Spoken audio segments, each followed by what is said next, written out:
Hey, folks. I am back and we are ready for tonight. I'm pretty excited because whoops, I'm sharing it on my regular page. I don't know what I'm doing. Hold on. Live now. Can you hear me talking?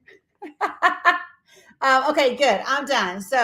I'll wait for you guys to get on here so we can have these conversations. I need to give you a quick update around the initiatives that we've had for our Black, Brown students, Indigenous students back home in Northeast Tennessee in that region. I'm going to give a brief update with some important information about that. And then we are going to dive into this conversation around being single and dating in 2022, right? From the Tinder Swindler to Catfish, there's a lot of reasons to be cautious about dating these days, especially if you're doing it online. And what's up, Erica? So we're going to talk about that. We're going to talk about, what seems to be the great gulf between men and women these days. So we're going to talk about that tonight. Hey, what's up, Almighty? Hey, Melanie. And I'm going to be joined by Andrea's coming back tonight. I believe Melanie is going to join me tonight. I'm excited because so far we have at least one man who has agreed to be on here. What's up, Mindy B? Hey, Mookie. So I'm excited to have an old poet friend of mine from Charlotte joining me. You said you've been single almost 10 years. You don't know any different now. Girl, listen, we're going to talk about all of that. Hey, Kathy. I do want to kind of dive in because we have a lot to cover. What's up, Melissa? And as y'all can tell, I'm a little animated tonight. It's been a good day. And when I say that, hey, Teresa, I got your message and I'm going to hit you back in a little bit. What's up, Susie? So when I say that it's been a good day, here's what I mean. So, a lot of people thought that after we left Holston Valley Medical Center, and a lot of people thought that once I left Tennessee again, that my efforts around Ballad were done. And they definitely aren't. It has been challenging. And during COVID, during the height of COVID, it was extremely hard to do any healthcare advocacy work, right? So, but today something transpired. I had another lead that I was chasing down earlier this week. And then I had a chance to speak with somebody else today. Hey, Addie. Hey, Tammy. And based on that just initial conversation, and this is in the early stages, but based on the lead that I was chasing earlier this week, hi, Alan, and then a conversation that I had today, this is probably the most hopeful that I have been for some additional resolution where ballot health is concerned in a really long time. And if this thing turns out to be everything that it could be,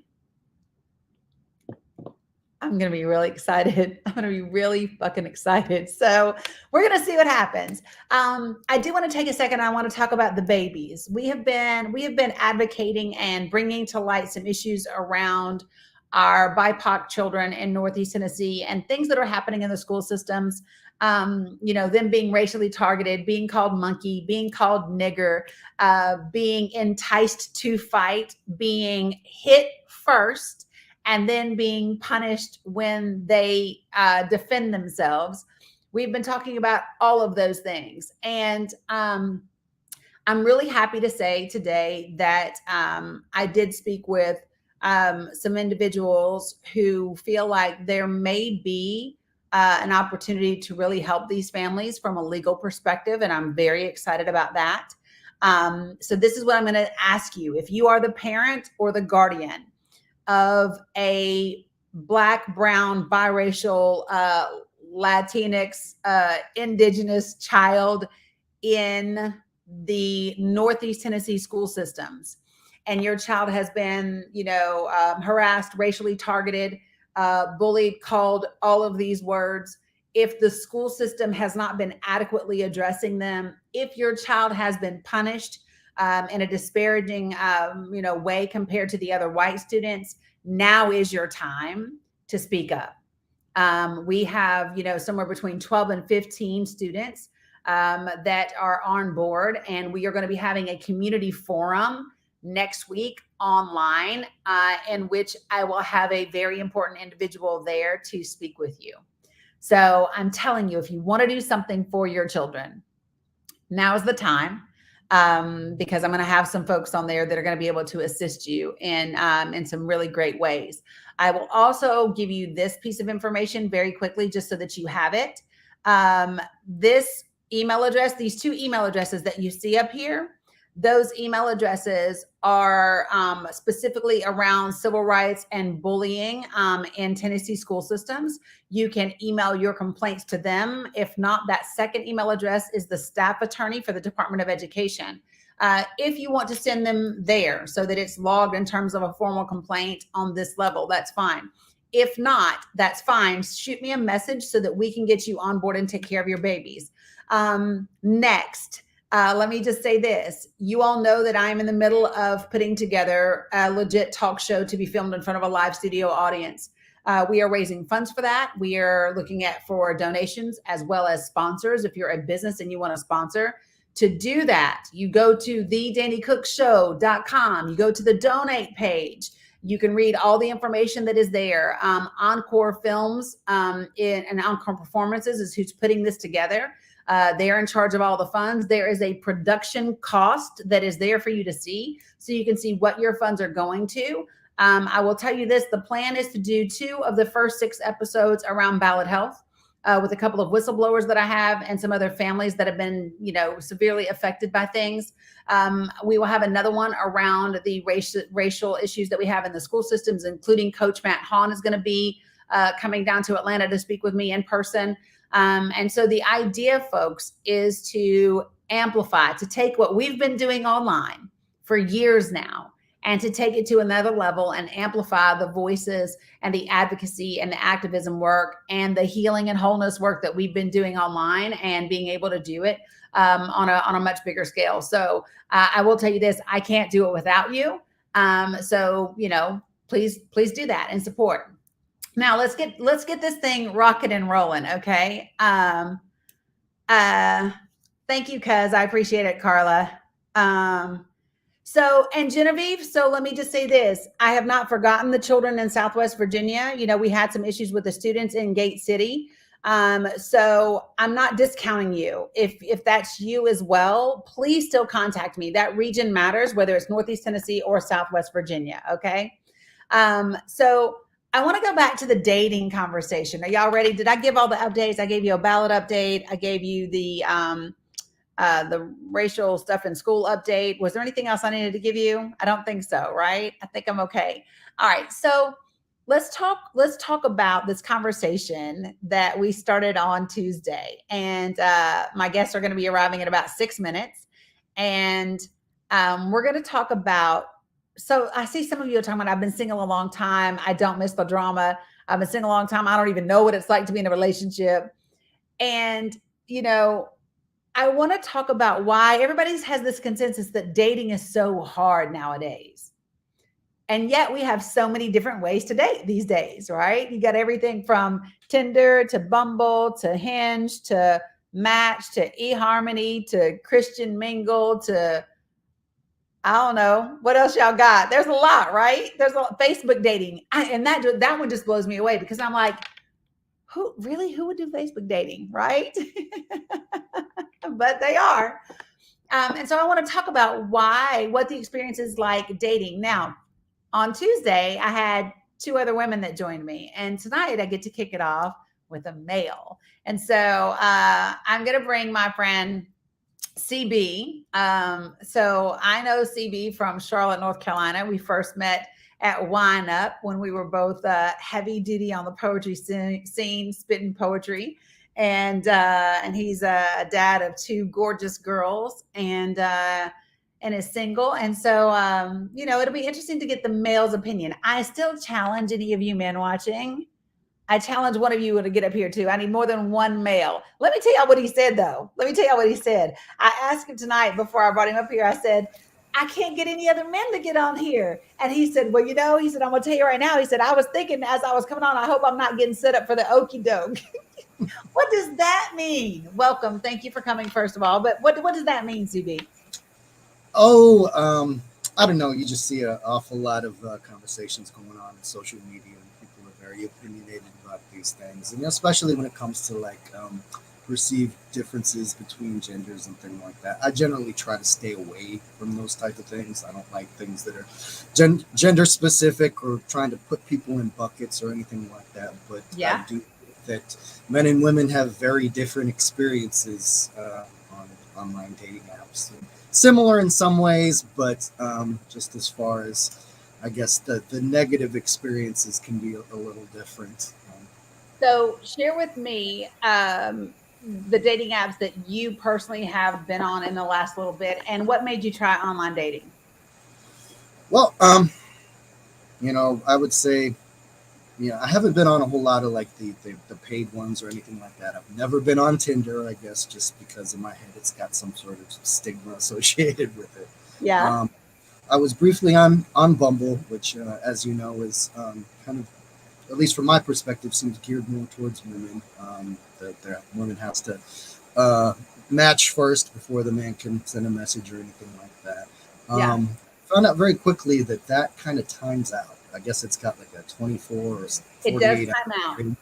Yeah. So yeah, I'd wait, and then I'd finally get a match, and then I'd send a message, and then it'd time out. Yeah. So for those of you guys who aren't familiar with Bumble, what he's talking about is that on Bumble, the woman has to match with the man.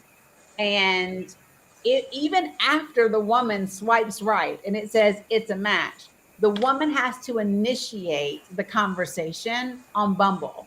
If she doesn't, the man can't message her first. And she only has 24 hours to do that, or it times out and you lose the match, unless you're paying or you extend it and all of that kind of thing, right?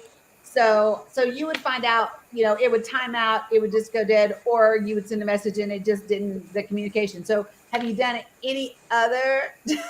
Mindy said, "Oh, I'm going to go sign up for Bumble." So I'm going to talk to you about Bumble because I'm on it, and I have views on it. And it took me a minute. I did a couple of years ago. I did Match, and I will just tell you right now, I was overwhelmed. It would have been a full-time job to respond to every message that I got. There was just no way. And then one of my friends was like, "Girl, I challenge you to do Plenty of Fish." Listen, this is no lie. I had 1,200 messages in 24 hours on Plenty of Fish. I was like, delete, delete. Let me get the hell off. I couldn't do it. And so for me, that was the attraction to Bumble, was that, oh, I'm not going to get a bajillion messages unless I want them. So have you ever done Match or any of the others? Yes, I was on Plenty of Fish, gosh, years ago, but I never found anyone seeking a genuine connection on there. Yeah, never. Find a few people that would put on their profile that's what they were looking for, but on that site in particular, I found that, I won't say most, but many of the people on there, what they would state what they were looking for on their profile wasn't actually what they were looking for once we actually made contact. And it Okay. was funny, almost always the opposite, it would seem. I would Okay. see So what would they state? What would they state they wanted?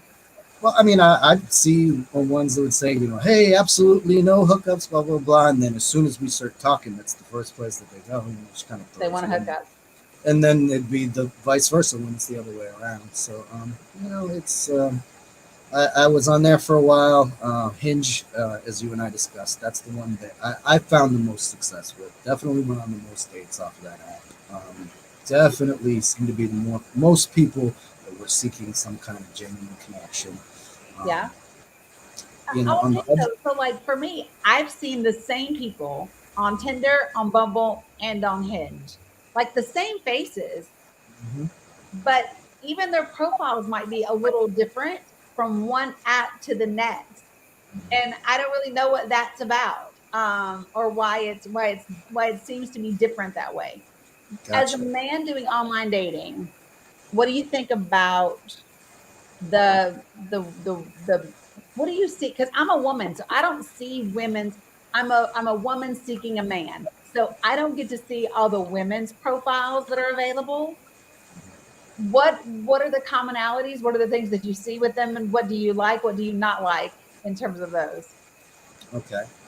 I mean, generally, when I'm looking at profiles and stuff, There's certain things that I wouldn't call red flags per se, but things that kind of like put me off a little bit. I'm a father, but I'm not putting pictures of my kids on my profile. That's kind of almost a need to know type of thing, especially because I have girls. I'm really kind of protective of that. So I'm talking to somebody offline or whatever. Yep. Obviously, you can see some people who have a preference or whatever, that they don't want children. That's fine. If I come across someone's profile and literally every single picture is a group pic, and there's no solo pictures, you almost have to guess as to whose profile it is. That's something that comes up a lot. As far as points of frustration for me, there are two really huge ones that jump out. One is that the vast majority of profiles have no unfiltered pics whatsoever, or may have one unfiltered pic, and that picture looks completely different, like unrecognizable from the other. And that's because those filters in the AI are designed to contour your face and do certain things that do kind of make everyone look a bit homogenized, if you will. Homogenized is what it is. But I would say that's one point of frustration. But the other point, and again, this is where I say things that are similar yet not similar. Women, I'm sure, probably not on those apps, but maybe some of the lesser apps are probably get overwhelmed with inappropriate pictures and advances and the DTFs in their inbox. I don't get those, and I never have. So that's the other thing, right? I hear women talk about getting dick pics in their inboxes and whatever, and I don't get them. And I don't know because people probably go ahead. I'm sorry.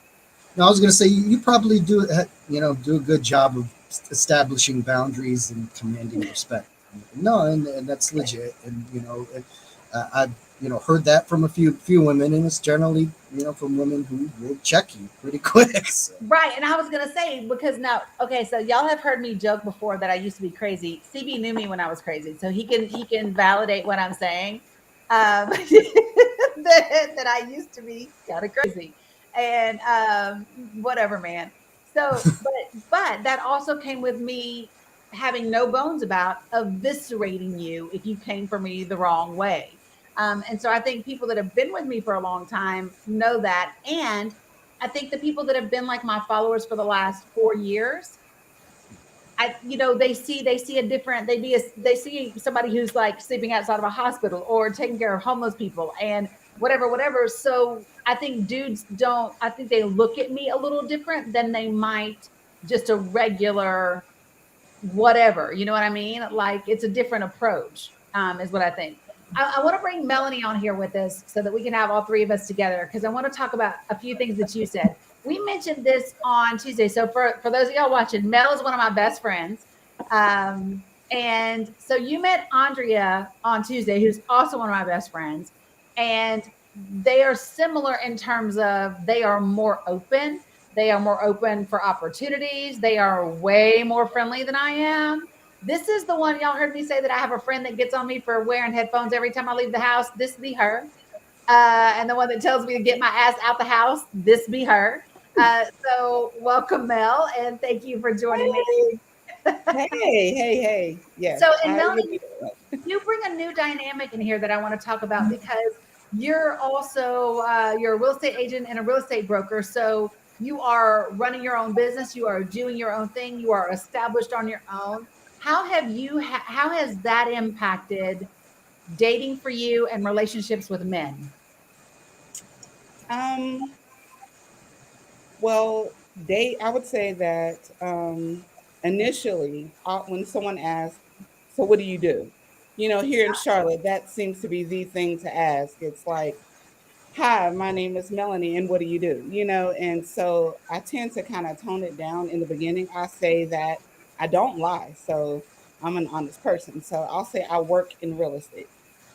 Gotcha. Because I really don't want you to judge or think that, oh, just because I'm a real estate agent, broker, I own my own firm, that I'm pretentious, I'm conceited, arrogant, You having bougie, all, high yeah, maintenance.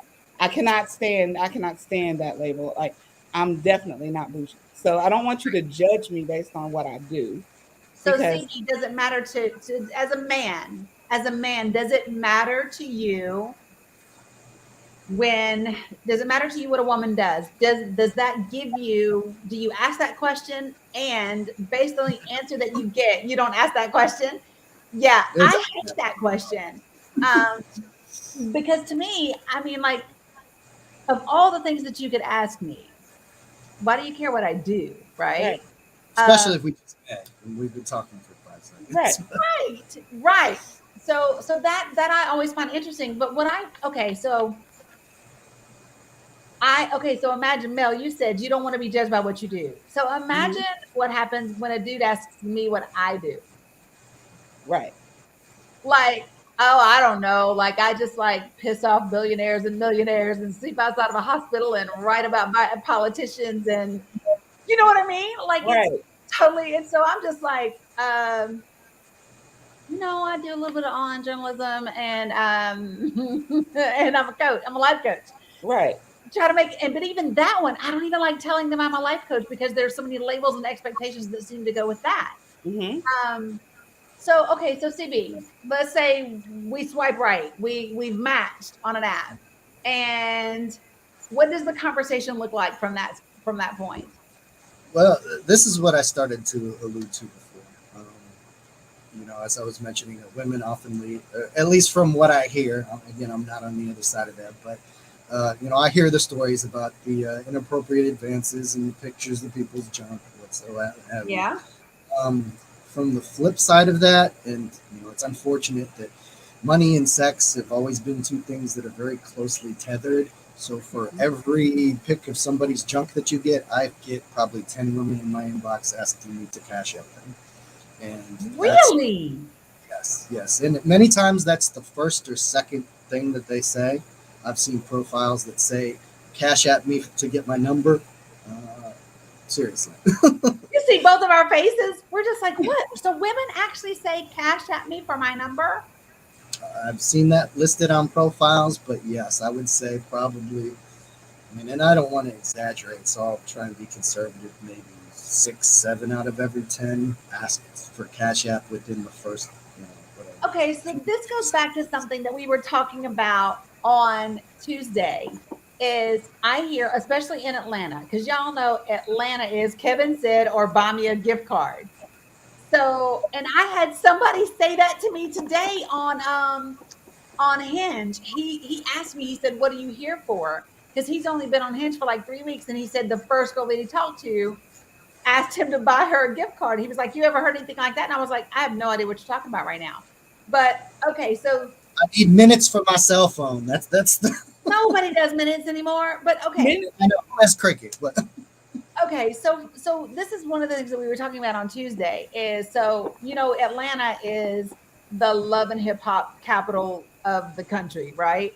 And so especially in the African American community, you might have a lot of lace fronts, eyelashes, booty injections, and nails to here, right? You'll see a lot of that around here. And I hear a lot of black men in Atlanta. Like, okay, I went out Saturday night.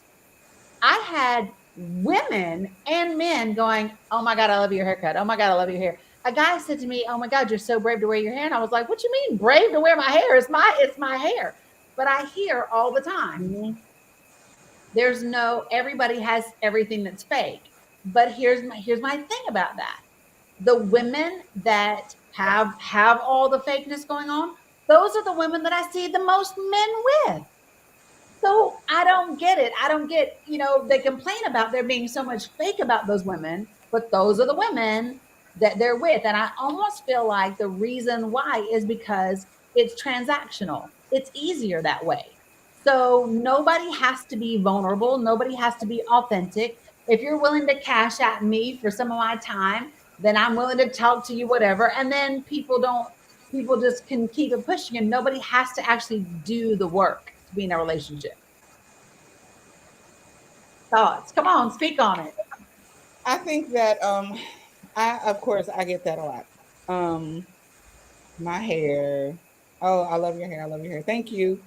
Um, and then also people automatically assume that I am like one of those loving hip hop, Instagram, sections and bottles and all of that. And I'm like, nah, let's stand at the bar and get a drink because it's cheaper. Right. And then like with the online dating, okay, when you swipe left or you swipe right, Bless you. my personal experience with it on the normal side of things, um, Side. On the normal side. on the Okay. normal side of things, is I tend to get a lot of people who just want to text and text all day. Yeah. And it got to the point where in my profiles I used to say, "Listen, I'm not here. I don't want to pen pal. I see that a lot. My time is valuable. Like I'm not going to spend 6 months texting back and forth with you, and we live in the same city." So, but isn't there a fine line between, okay, so I'm okay chatting with you on the app for like the first lengthy conversation or even two. And at that Mhm. point, then we have graduated to be able to exchange numbers and have a phone conversation and take it off the app. What I'm not comfortable with is where a guy says, "Hi, this is my name. Hi, His this is your name. What's your number?" Mhm. Nigga, Exactly. slow down. It freaks me out. Yeah. And of I'm course, like, slow. I come to the table with some baggage with online dating, but for me, I would much rather keep it on the app until we actually meet in person, Really? and then I'll give you my number. So here's why I had a hard time with that. I would forget to check the app. I, Yeah, I would just forget to check the app. So like if you're not texting me, because I don't let all the app I don't want to see, oh, somebody sent you a rose or a like or this or that all day. So I would forget to check the app. yeah, And same. so I'd be like, okay, well, and then once they time out, I'm not paying to get you back. I'm just not. I'm assuming that if the match timed out, you were not the one for me and the universe just removed you out of my way. I'm not paying. I try to check myself though. If I'm doing the online dating thing, what is it that I want? Am I ready for this? Do I really want this? So therefore, my conscious self will tell me, "Oh, don't forget to check that app." I had to do that this week. So Yeah, I shared this you on have to check Tuesday. it. I watched Love is Blind, the second season. And Yay! yep. And then I watched this awesome show that was in Australia, and it was called The Single Wives. And it was women who had been married before, but they were all now single. And one woman was single because when she got married young and her husband was killed in a motorcycle accident, and she was like 8 months pregnant or whatever, and the stress of him dying sent her into labor. So literally, husband died, she gives birth, 4 days later, buries husband. And so now we're like 10 years later, 9 years later, and she's trying to figure out how to date again. And then the other women, one of them, two of them were divorced, and then the other one had been divorced twice. And so they bring in this guy by the name of Matthew Hussey, who's apparently this dating expert kind of guru guy to help them. And as I'm watching them, I'm like, oh shit, I do that. Right. I'm picking it up. Like, Hmm. but this is what he said to me, and this is what you're talking about, Mel. He said, life is not going to bring you the fairy tale that you want. You must create it. I know. Shut up, Melanie. But this is the thing. She'll be like, you need to get out your damn house if you want somebody to find you. Um, and I hear you, right? So I became, that's why, like literally after he said that, I joined Hinge. And then I have been checking my messages. I had a date last Hmm. night, which everybody, I know you wanted to update. Everybody's like, what happened with your date? We're going to talk about it. Um, and CB, I want to get your male perspective on this. I'm so glad there's a man on here tonight. Dear Right. God, I'm so glad there's a man. Because okay, so we're chatting back and forth, right? We exchange numbers. Um, and so then we have like a phone call. Well, what happened is we're chatting, and as we're talking, we figure out like both of us, our favorite ice cream is butter pecan, right? Both of us are real big into like affirmations, and you create what you speak, and da da da da, right? And so finally he was like, I ain't fooling with you, and then just called me, right? Um, and then all right, and then So he hit me and he was like, you want to go to dinner? And I was like, sure, let's go to dinner. So we did. And okay. And I really want y'all to tell me if I'm being whatever. I'm bracing myself. But so he's an entrepreneur, owns his own business and all this other stuff, which is cool, which is great. Took me to Rumi's. Are you familiar with Rumi's? It's a Persian restaurant. Higher end, but not ridiculous, right? And so we ordered some drinks. But so here was the first thing that happened. He ordered a Belvedere with 2 ice cubes. Look, did you see Melanie's face just then? She went, but yeah, with 2 ice cubes, and some cranberry juice. And when the guy came with the drinks, because the server places the order and then somebody else brings the drinks. So the guy showed up with the drinks and he said, "Here's your Grey Goose and cranberry, and your SS Poet," which is what I had. And the guy he goes, "My what?" And he goes, "Grey Goose and cranberry." And he said, "No, I ordered a Belvedere." And the guy goes, "We don't have Belvedere." And he goes, "Yes, you do." And he said, "I'm sorry, excuse me." And he said, "Yes, you do. I've had it here before."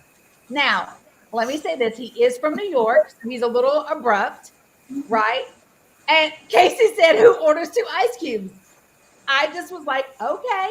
And so the gentleman actually went and got a list of all the spirits that they have so that he could see what they did or didn't have, whatever, right?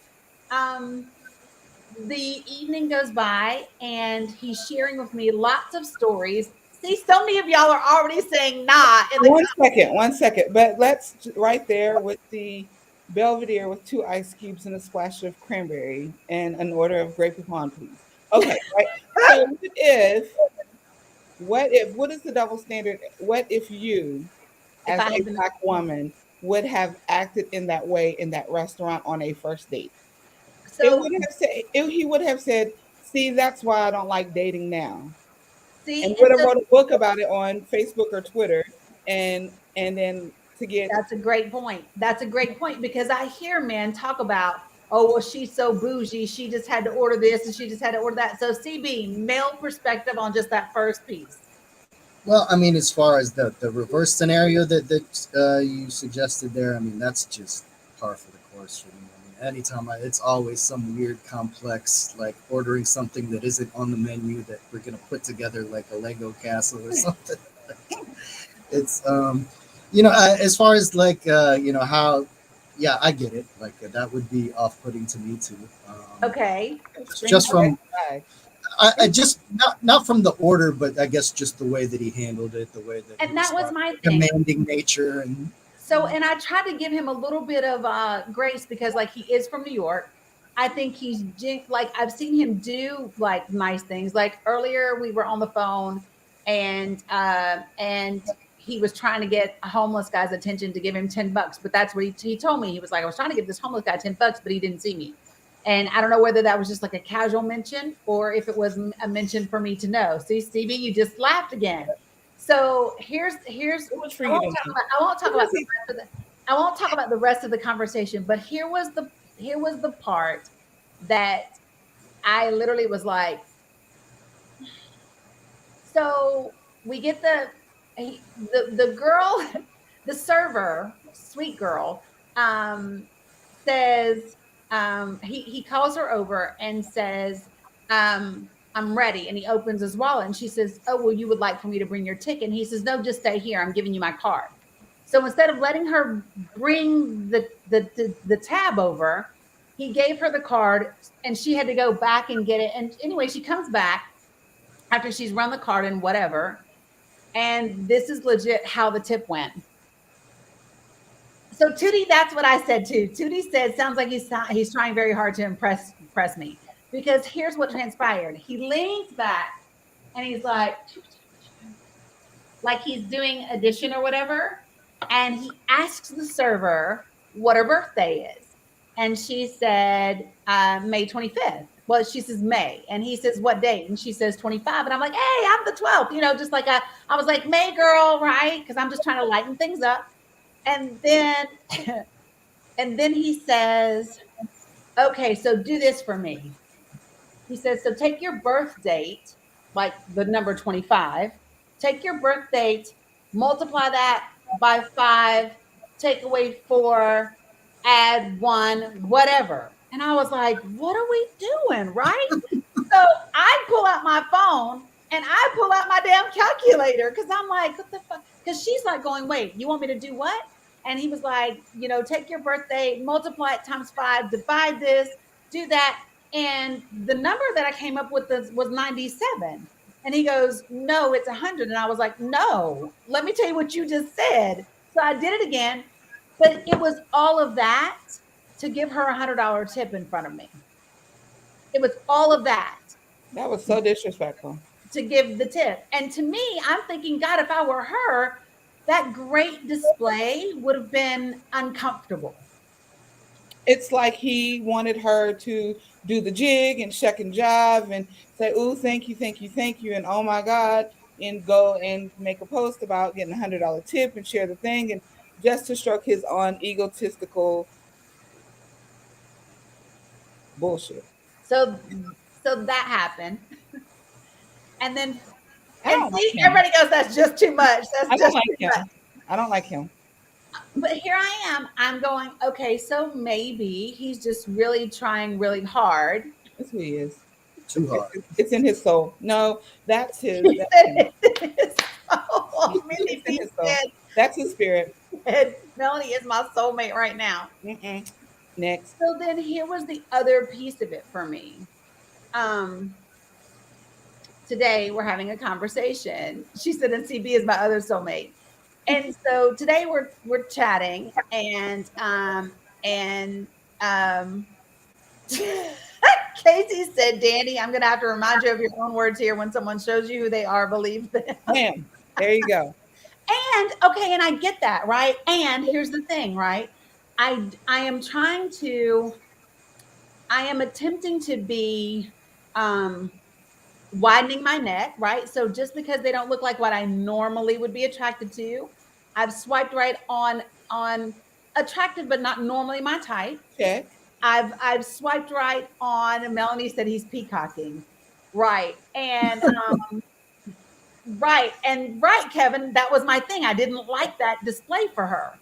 And so I'm trying not to be too judgmental, because you hear people going, they'll look at a profile and be like, nope. So I'm trying to like, ugh. And so, but then this was the conversation that did it for me today. So we're talking and he's in traffic, and so yesterday I have to mention the fact that when describing to people, he used the word retarded, which I don't like at all. I do not like the word retarded because that is so not okay, right? And then I'm going, okay, he's a New Yorker. And before, like, I just met him. So before I'm like, nigga, fix your vocabulary, I'm just like, okay. But then today he said, 2 things I'll never understand about Atlanta, people in Atlanta, is they can't drive and why men want to be with other men. And I said, what do you mean you don't understand why a man wanting to be with another man? I mean, it would be the same as why a woman wanting to be with a man, or a man wanting to be with a woman. What do you not understand about that? Because I'm trying to give him the opportunity to clean it up before I say you're being homophobic, right?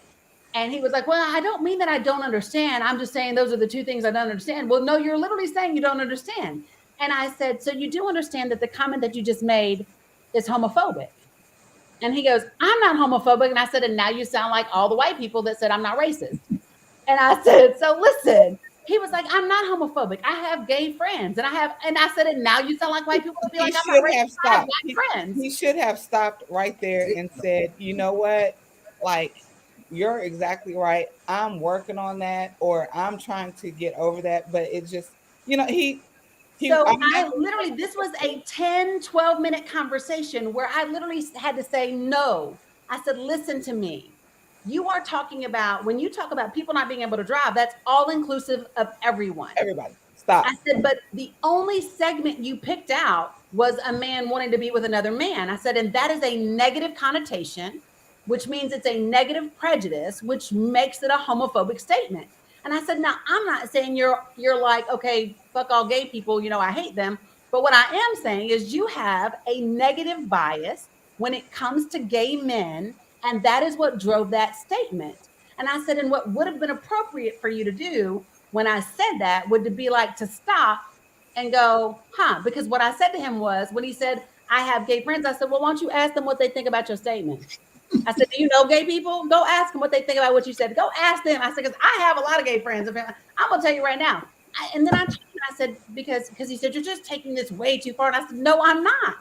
And I said, the same way that I want white people to address other white people for racism is the same way I, as a heterosexual woman, want to address homophobics, right? And so Missy said, you wasted so much time teaching. Did he pay you? Jesus Christ, I cannot with y'all. But so no, because this was my thing. Like, and Chris, so I'm just checking me. So for me, I'm not like. I want to say something, but CB hasn't talked much since I came on. So if you want to go ahead and say something. CB, give me your male's perspective as to what I'm saying right now.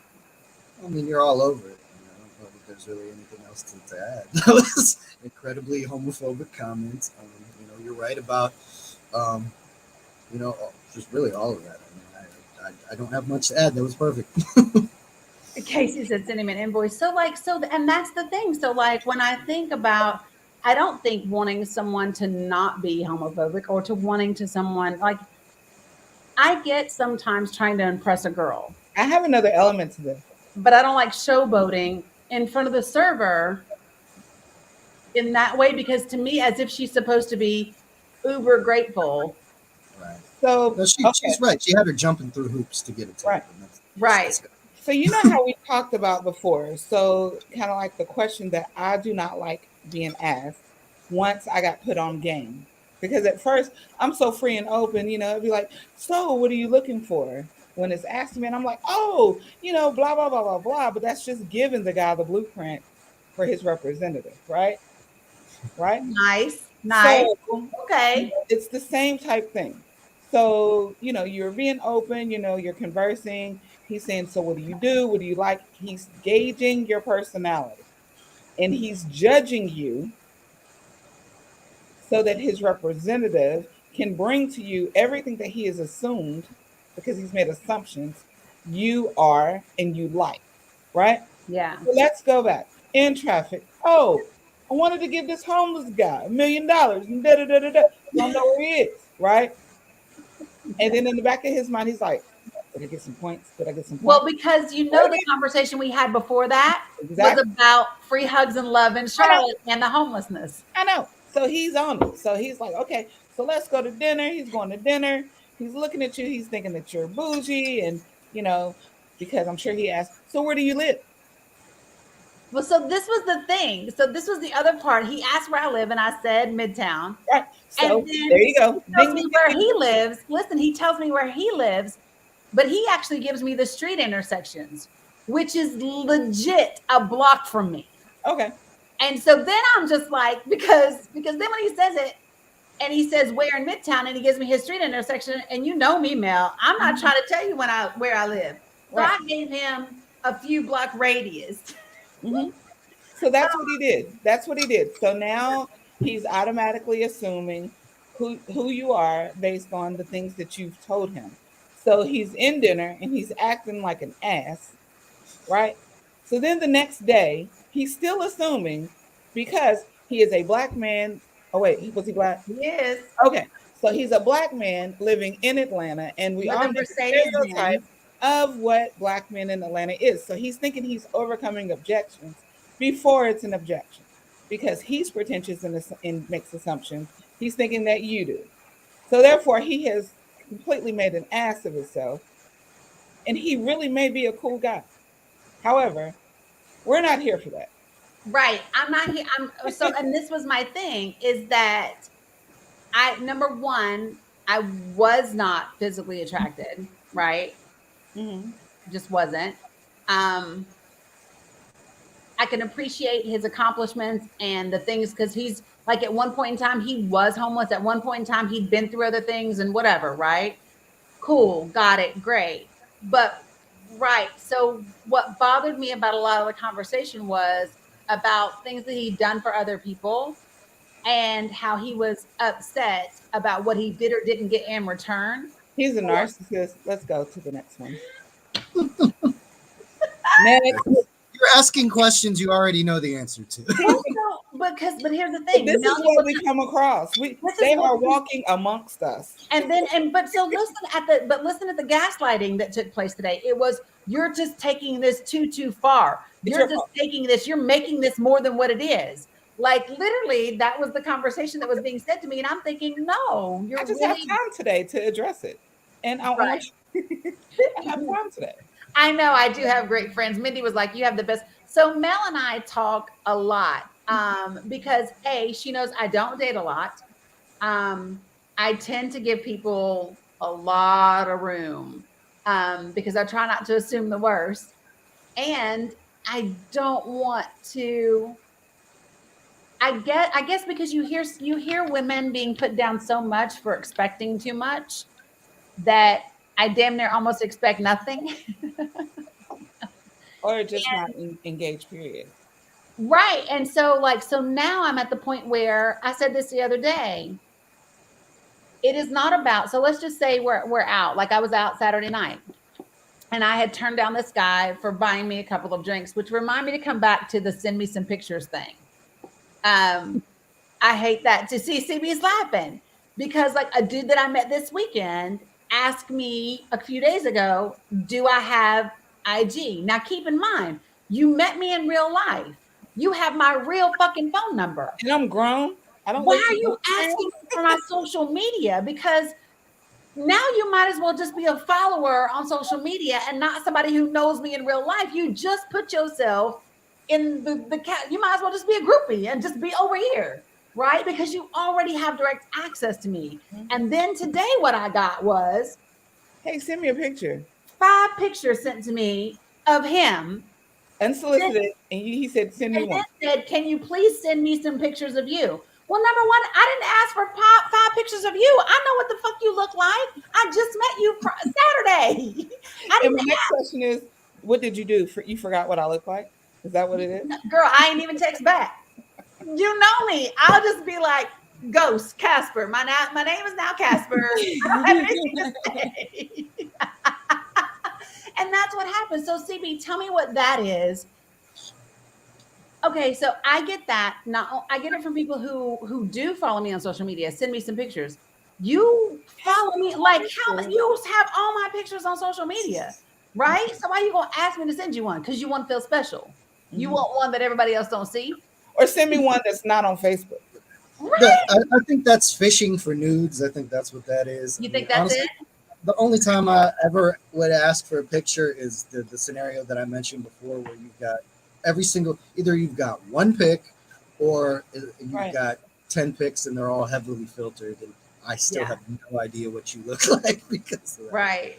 Yeah. But yeah, go ahead. No, I just wanted to touch on what Melanie said real quick there, as far as like the whole representative thing, because that's very real. He's in Charlotte, Mindy. That's a concept that's that definitely not new. Billy Joel of all people had an album, I think it was late 70s, called The Stranger, and in that concept, the stranger was the actual you, because he's theorizing that I've never met the real you, I've only met the representative. Yeah. And the actual hook of the song is, why were you surprised that you never saw the stranger? Did you ever let your lover see the stranger in yourself? And, wow. So let's talk about that. Well, I heard this quote years ago, and this is what really kind of drives it home for me, exactly what Mel was saying there. It said, the reason that most relationships fail is because when you start seeing someone, you're trying to be the person you think your partner wants you to be, and nobody can keep that up forever.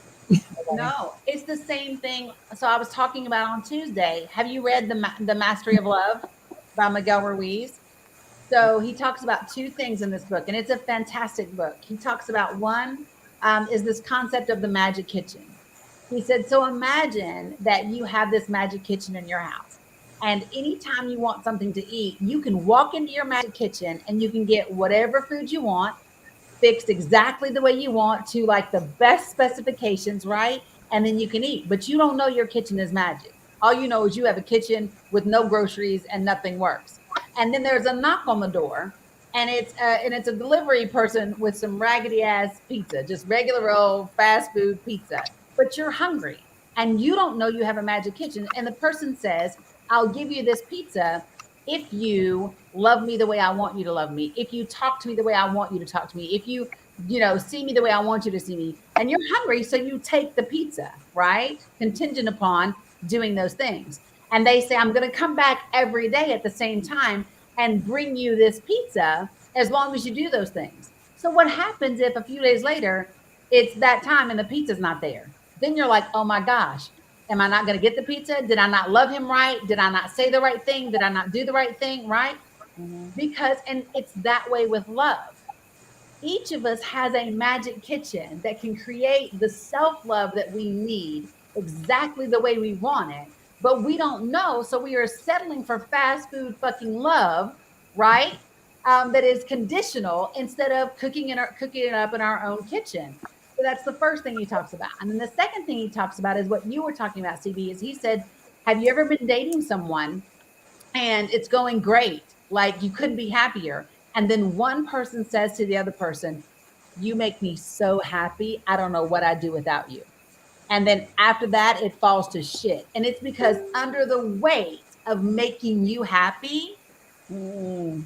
they fall apart because they're like, 'Oh my god, how do I hold up this person's That's a lot of pressure. I'm That's real. That's real. Yeah, I'm not responsible for your happiness.'" And he talks about that's the beginning I'm and end. gonna fix this. Hold on. Never makes your happiness contingent upon somebody else. Go, CB. No, no, just the poet in me came out there because I actually had written something about that, and it said, happiness is not the structure beam that supports your smile or the sheetrock that holds up your happiness. It's basically the spackle that fills in the holes. As far as external love, Right. Mm. So, do you remember when, CB, do you remember when I wrote Love Letter? I So, think That just came up in my memories not a couple did of it days ago. really? Yeah. Okay, so I wrote this poem called Love Letter, and I don't think I've got it on here to share it with you guys. I'll post it after this is over. But the way that it happened is this is when we had open mic night on Tuesdays at Wine Up. So we're up there at Wine Up, and Maze was hosting, and some woman had gotten up and she'd done this poem about love. And May said, "Every time I hear a poem about love, it's written from the woman's perspective." He said, "Even if it's written by a man, it's about how the woman feels or about how he's going to make her feel." And he was like, I challenge the women in here to write a poem about how the men feel, right?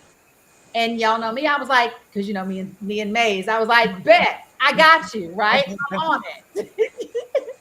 And I go home and I sit down to write this poem.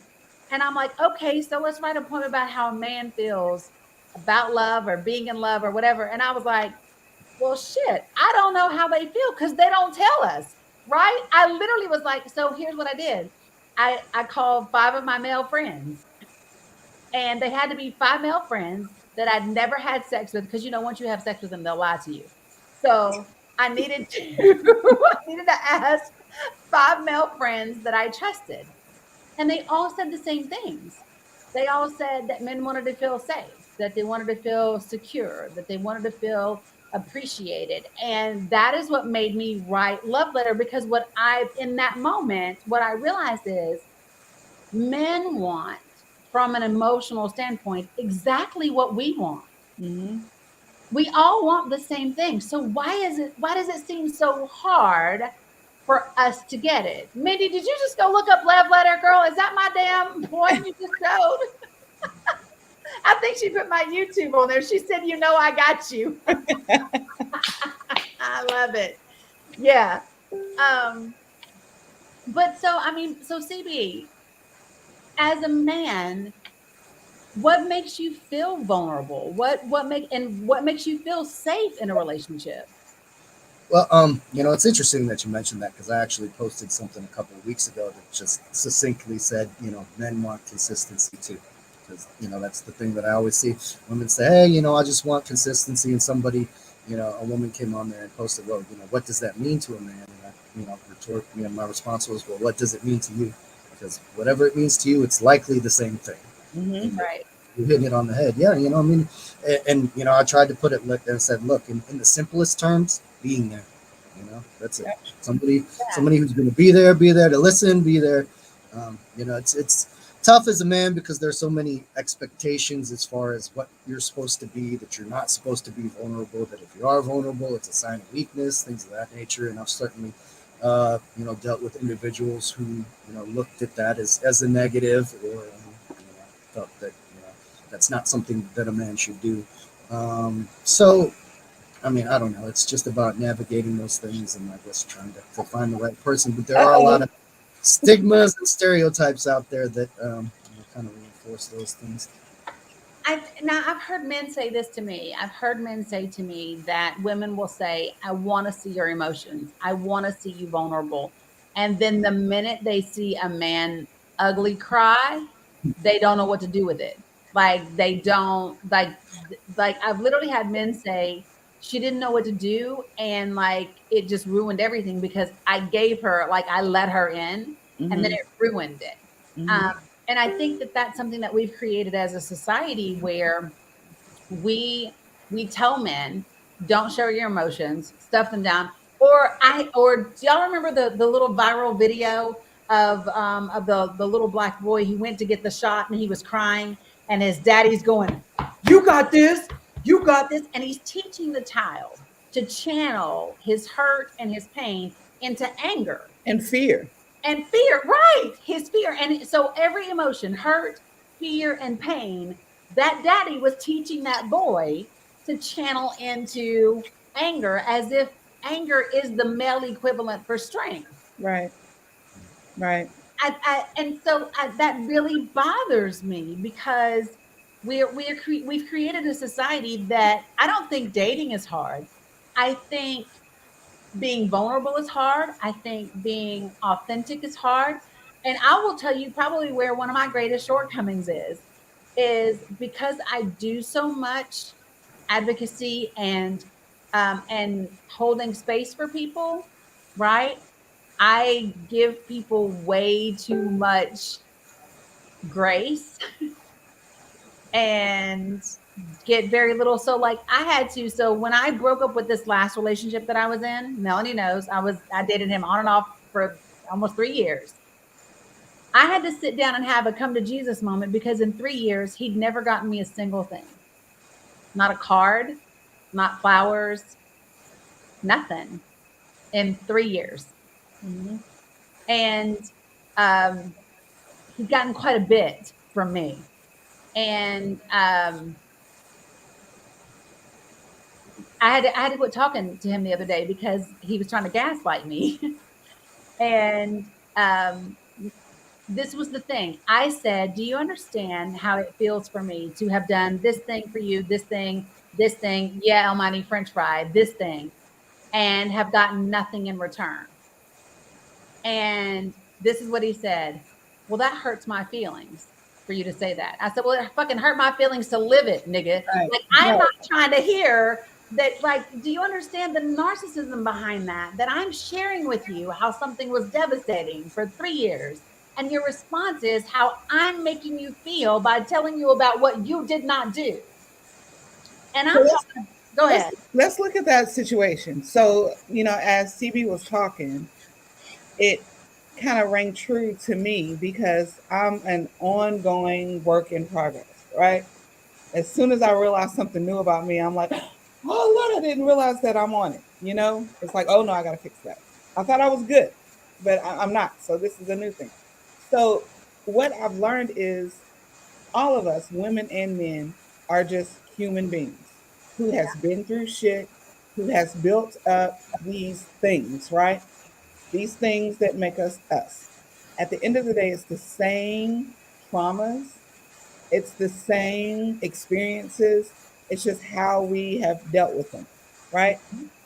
So when you were telling the story about the guy, it's Girl, you almost said his name. no, I didn't. Okay, I No, was like, don't say his name. no. There's a video. I'm sorry. Side note. There's a video that we've shared in one of my friend groups. How we nickname people.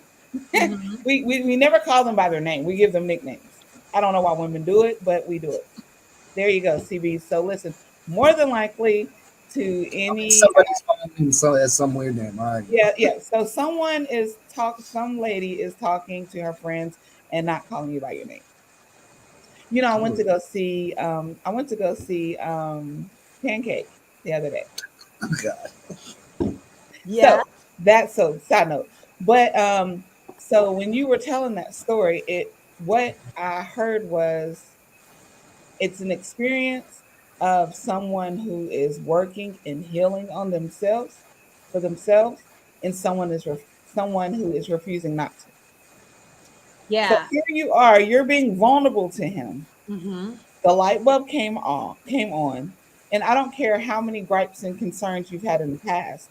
On that day, you decided to be vulnerable to him because you realized after all these years, I have given you so much, my time, my emotions, a gift, whatever, my thoughts, a phone call, my reassurance, and you have given me nothing. And Yeah. he's so unhealed that he couldn't even realize and recognize because it was about him. Yep. And Yeah. this was my thing. All I heard in the beginning was um, these things that other women had done to him previously, right? But my thing is, and so in the beginning, I could hold some space until you figured out that I'm not them. Right.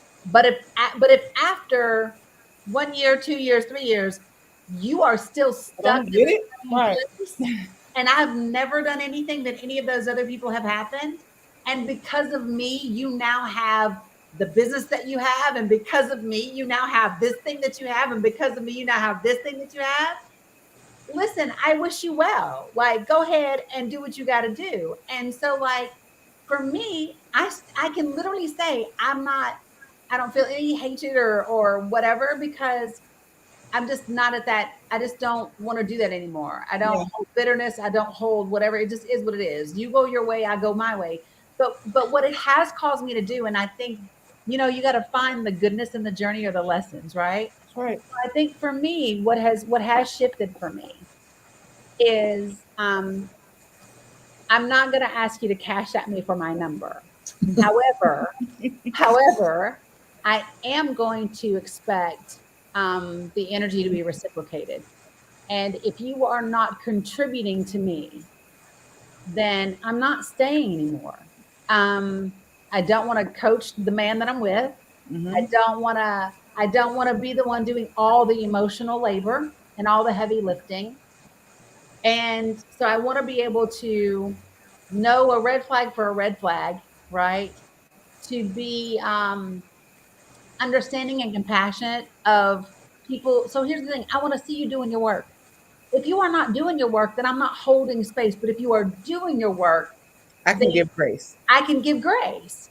But if you're not doing it, then I'm just not. And so I think for me, so there was something else that I wanted to ask you because CB brought it up too. I didn't know if men felt the same way. We brought this up the other day about pictures. I will not swipe right on a man who has pictures of his children on his dating Me either. profile. It's weird to me. It's Yes. very weird. CB said Why the are same thing you about. doing this? He said he won't swipe on a woman who has pictures either. Yeah. It Because is. there's clearly a question that says on most dating apps, like I don't know the new ones, but in times that I've tried it for a couple of weeks at a time with each experience, there's a question, do you have kids? Yes. Right? So there's no need for me to prove if I say yes, there's no need for me to prove my truth that I have kids. But Right. to me it's very weird. Or I do not want to see a picture of you with your mama. And I really and so if you're white, Or I'm with black. I don't want to see a picture of you with your biracial kids to prove to me that you're down.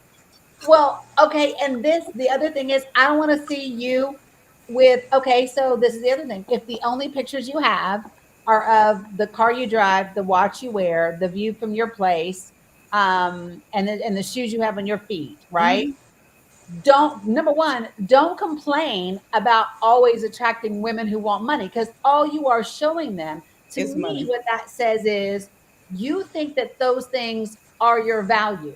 You don't even know your own value. So you're showing the things that you think other people want and desire. Right. And so for me, it's okay if it's in a background pic or whatever, right? But if you are clearly showcasing just those things, I'm the same way. If in every photo all I see is you in the gym or a six pack, nah, I'm good. No thanks.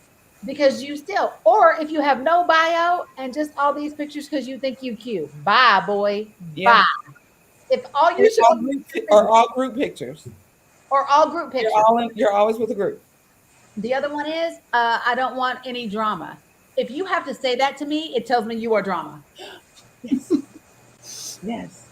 That's the Or way your I feel about entire bio is saying what you don't want in a woman it. and Yes, telling women how to be women and what they yes, need to do and what they don't need to do. And if to me, it sounds like the stereotype of an angry woman. I'm right. like, It does, because you you're haven't taking healed me right yourself. now. So Yeah. like, okay, so like right now, mm-mm. Okay, so we just gonna play the game for a minute. No, no, boy, no. See this right, and I don't even want to show it because it's got. Look, I'm gonna put my finger right here. Those are two little girls with their Mhm. faces in this picture. No, sir. And then Never. again, what is? Look, let me just. Can I cover both his babies up? Like, what are you doing, sir? Like, why out of? Well, Jesus, four pictures, all babies, right? To CB, is it a turn off to put in the profile no hookup? That's a question. They're asking CB. Y'all ask some more questions too. Well, I mean, no, I mean, I wouldn't say that's a turnoff. I mean, obviously, it depends on my reasons for being there, and Right? what I thought about something that you mentioned earlier, as far as seeing the same people on those few apps that you mentioned, and that was Yep. one of the things that I noticed about Hinge was that it wasn't the same pool of people from the other apps that I had been on. Mhm. So that Wait, was what's the name of the app? It's Hinge. I just got on it on Monday, and you will like it, Mel. You'll like it. I like it better than Bumble. it's the one that you may see their commercials now, but their whole mantra is the app that's designed That's to be meant to be deleted. deleted. Yeah, Right. this app is They want designed you to. for you to Mhm. delete it. They want you to meet somebody. And what I like about Hinge is it's even got a little thing where you can leave a voice prompt so you can hear the person's voice. And so, like, I don't know what this person is going to say because I literally just open it, but his says, I geek out on. And this is what he's going to say. Listen, I don't know what he's going to say, y'all. I geek out on the Notebook. To me, that is one of the best movies The ever. notebook. Is that Tavis? You got Tavis done? I know, right? Okay, so you can leave any question and then they answer the question in a voice. You can put a Yeah. prompt above every picture, every video, or whatever. And so, like, my prompt is, I played it the other day. So hold on, let me go to my shit. So my voice prompt is, believe it or not, and then here's what I say.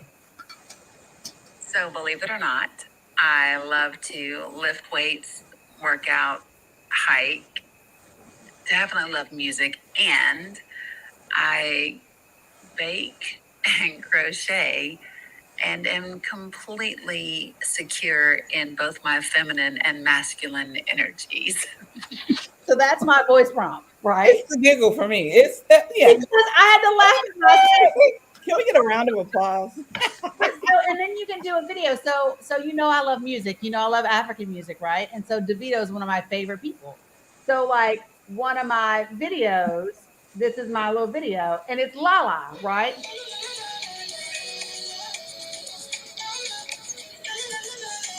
It's just me laughing, like, hey, and I do a at the end, right? I did that shit a month ago. I was just excited before I was going live, and I felt cute. So I was like, and that's one of my videos. But then the rest, so like this is, I think. So CB, you're a dude. Let's go. Give me Oh feedback, boy. wait a minute. There was a question. So the girl asked. I don't remember her name, but The, she asked, was it a turn off to put no hookup? Yep. CB. Yeah, I mean, again, it just kind of, yeah. If I'm looking for a relationship, why would it's not even on my radar. I mean, obviously, if that's what I'm there for, and they put that, that's not somebody that I'm going to interact Right. with. It's just Right. kind of, So she said that she can pull up many profiles where there's married guys on there looking for a hookup. Yep. Well, Oh, well, there's some plenty of of them married say guys walking amongst us that are looking for a hookup. right, but so some of them will say I'm ethically Monogamous, monogamous unmono- or non-monogamous. poly. Yeah, not I'm ethically non-monogamous. There are some people that are couples looking for whatever, but they say that. And to me, okay, if you're allowed to say whatever it is that you are there looking for, Right. right? The things that so this is just me. If you so like yesterday I saw a profile, I swear he said he had a scripture and God 5 times in his profile. And I was like, dude, you do Yeah, the that's most. me. I can't do it. Can't That do it. if you call me a queen 50 times, Right. I can't do Or that. if you good morning me to death. Yes. With 5 exclamation points, like you're Right. just happy to have somebody to talk to. Like those are the things that I find concerning. When Mandy B said, hey, waving my hands in the air, right? So the question is, so CB, what are the things that make, besides looks in a profile, what are the things that make you as a man want to swipe right?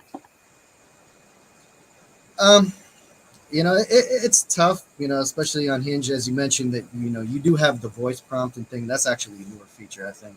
And they put you a lot of you put videos on there. But aside from the prompts, a lot of the people don't use the prompts, so really all you have to go off of is the pictures. So unfortunately, it's a bit of a superficial world. You asked why I do online dating, and it's because I have the ability to really kind of engage with people and use my words, if you will, and kind Yeah. of get to know somebody than you would in a bar or a club where you're just shouting and can't hear anything. I think the thing It that I depends find, on what kind of mood you're in too. Because yeah. I find myself like depending on my energy, my space, and the mood that I'm in, I may swipe left today, but I may be in a different mood tomorrow where I may have swiped right. So So one of me, the it's things that something. I find is my greatest challenge with online stuff though, is because so like when I think about the men in my life that I really love, right? One of them was 6'1", had a fade, right? A little low top fade back in the day. Another one was 5'9" with locks. Jesus, what was I doing? But he was fine though. He was fine. Jesus help me. It was bad too because he was a poet. The one and only poet I ever dated in my life, and then I was like, no more ever. Um, but Was that the first initial? Then I remember. but then I have like kind of caramel butterscotch complexion, bald, right? Um, so like it has varied because a lot of what makes me love someone has nothing to do with just it's the energy. Yep. It's their ability to converse with me and chat and exchange. And God, I love a sarcastic, witty man who can give as good as he gets. Like I all day, right? I have been known to love an ugly man. What some people would think is an ugly man because what what Conversation. you consider is attractive changes when you know what's behind it. And so that's one of the drawbacks for me with online dating is I can't get all of that just from swipe left and swipe right. Mindy B said, my first husband, girl. Look, they all over here dying now. So Because you he know, like wasn't fine. like I believe in the idea of it. I actually have two cousins that found and married their wives on from Bumble, right? Immediately, two cousins. But I believe I draw the ugly man does with one too. I believe in the power of falling in love Yeah. online. I believe in the power of falling in love without officially meeting someone, I just do too. strictly from conversation. Yep. Um, yeah, right. So, like, I think Love is Blind would be even more successful if the integration back into regular life was slower, if they were in the pods longer, and if like that little honeymoon phase, if that vacation that they took, if they took that vacation, let's say they had 1 week where it was just the couple Mhm. before they were introduced to everyone else, I think it would be more successful. I really do. But Yep. so I 100% believe that you can fall in love just from conversation without Mhm. ever seeing someone. Mhm. And I think. go ahead.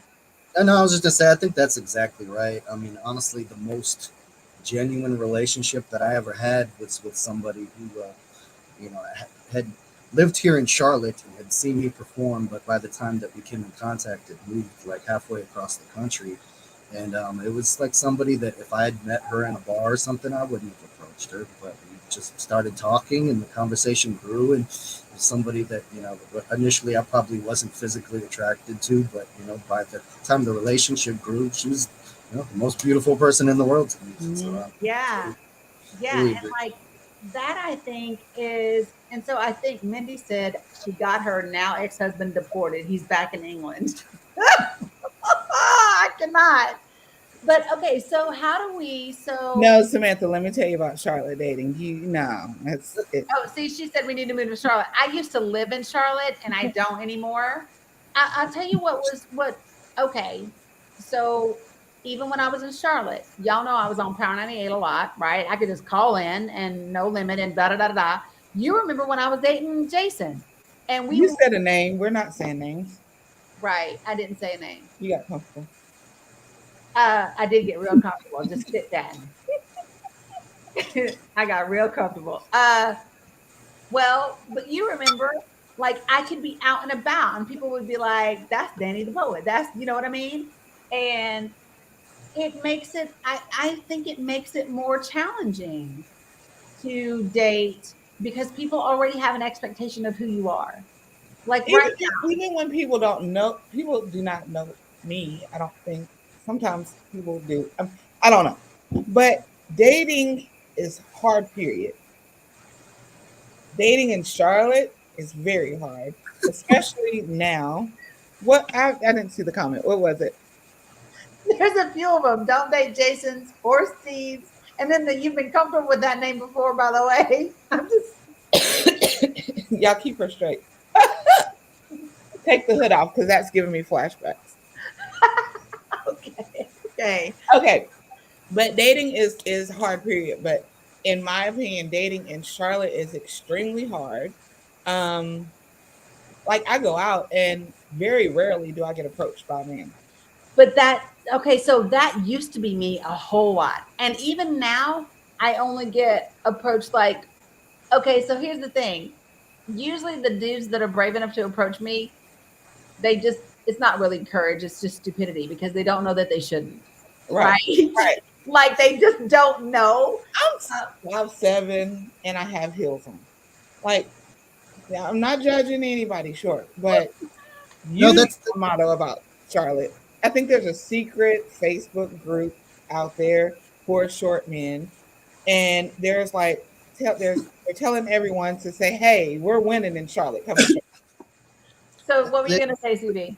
Yeah, no, no, no. That was the initial thought that went through my head, though, when you mentioned that you didn't get approached a lot out in public. I was, kind of went through the back of my head. I was wondering, how if you were tall, because that's one of the things that I've noticed that most of the profiles that I see on these online sites are from taller women, and it was my theory that that's why, because Yeah, men are intimidated and probably don't approach them as much in public.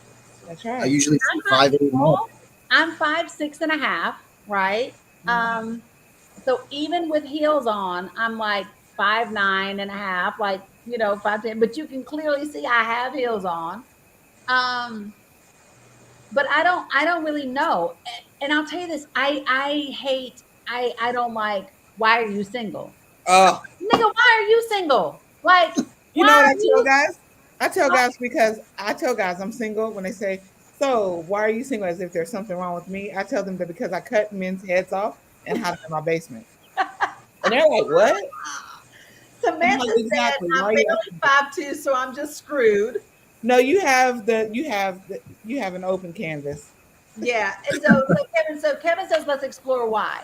Okay, so I'm open to theory. CB, you know me in real life. Why do you think I don't get approached in public? I mean, I don't know the circumstances. Like I said before, I think that you're very quick to set boundaries and that you project that. So perhaps if it's a setting where somebody's witnessing you, or they're enough to where they can kind of gauge your persona. Yeah. If it's somebody who's never said a word to you, I don't know. Yeah. I mean, I'll tell you, like, okay, so here in Atlanta, I will go out by myself, but I only go to one or two spots because I either know the DJ, or I know the manager of the spot, or I know the security guards. And so when I'm out, I mean, literally, like one spot that I go to that I love, I literally have had security walk up because one dude, he's from Tennessee. And he's leaned over in my ear and be like, "Hey, you good? Is he too close?" Right? And they'll check him for me. But I had a guy just tell me Saturday night, "You're intimidating." And I said, "I don't get it." Because here's the thing, I have a drink, I'm smiling, right? I'm dancing because I love the music. What about that is intimidating? Mm-hmm. Other than I'm not bent over twerking, I'm not shaking my little booty cheeks trying to get you to come grind on me. Like, other than that, that's You're the only. differentiating yourself there. Yeah, and like, so like that's the thing that I do see. I see the women who do that, they get approached a whole lot faster than I do. But listen, if you ever see me bent over in a club somewhere, just be like, Dani's toe up, take her ass home. Because that just is not me. I had a dude in Charlotte. I had a dude in Charlotte try to put me on the wall so he could grind on me. I said, if you don't get your ass over there, sir, no, you are not. Absolutely not. Not happening. I'm not, no. I don't under I do not understand.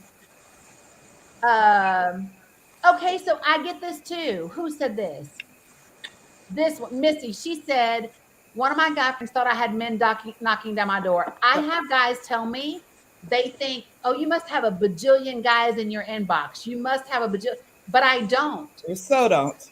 I That's don't. a real thing. That's a real thing.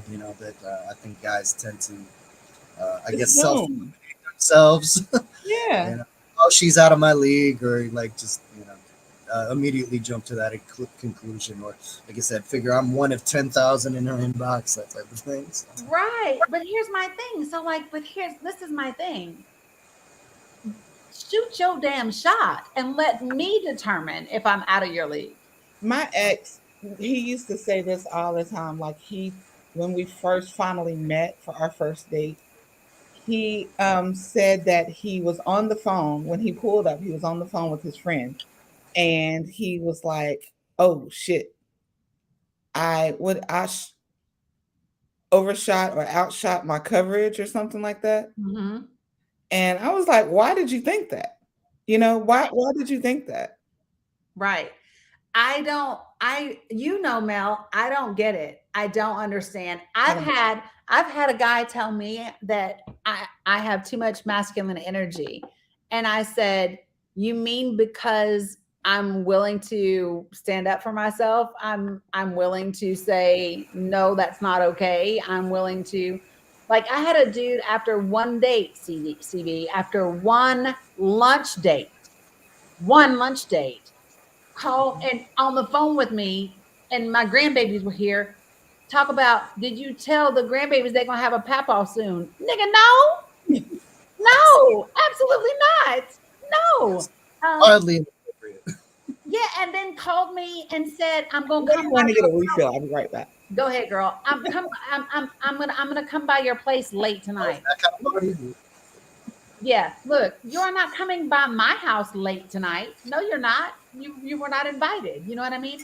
There's these presumptions that seem to take place, and so I guess I don't. Tootie's laughing at me, but I'm serious. Like, I don't like those. I have had men act like just because we're talking on the phone or texting or because we've had one date, that all of a sudden it's almost like a relationship already. It's like there's an assumptive part in the way that they speak to me. Um, I don't have to tell you where I'm going or what I'm doing and when I'm coming home or Right. Well, and that's something, as far as approach, people have different approaches to that. And I realize that my approach is very different from most people. A lot of people have the, hey, I'm single and until I'm married, I'm single type approach. And right. I get that. So me personally, like if I'm on a site and I find somebody that I'm clicking with, I immediately shut it down with everybody else, just at least temporarily, So when you say because you're clicking with, what does that mean? well, and that's something else I was going to touch on as far as like I cannot stand the whole approaching dating as an interview process where it just feels scripted and rigid and like you said, what do you do for a living? Da, da, da, whatever. Yeah, I'm all I don't like how long have you been single? right. I don't like But no, I'm all about vibes. That's really where it's at for me. But what was your prior question? I lost my train of thought. well, I don't know what I just said. I asked you something about so it was the presumption, it's the presumptive like Oh, yes, relationship yes, yes. thing. So, And I don't get it. that's where I was kind of getting at it. For me, I personally make that decision, and I realize that it's my decision. That I don't expect that everybody's going to move the same way that I do.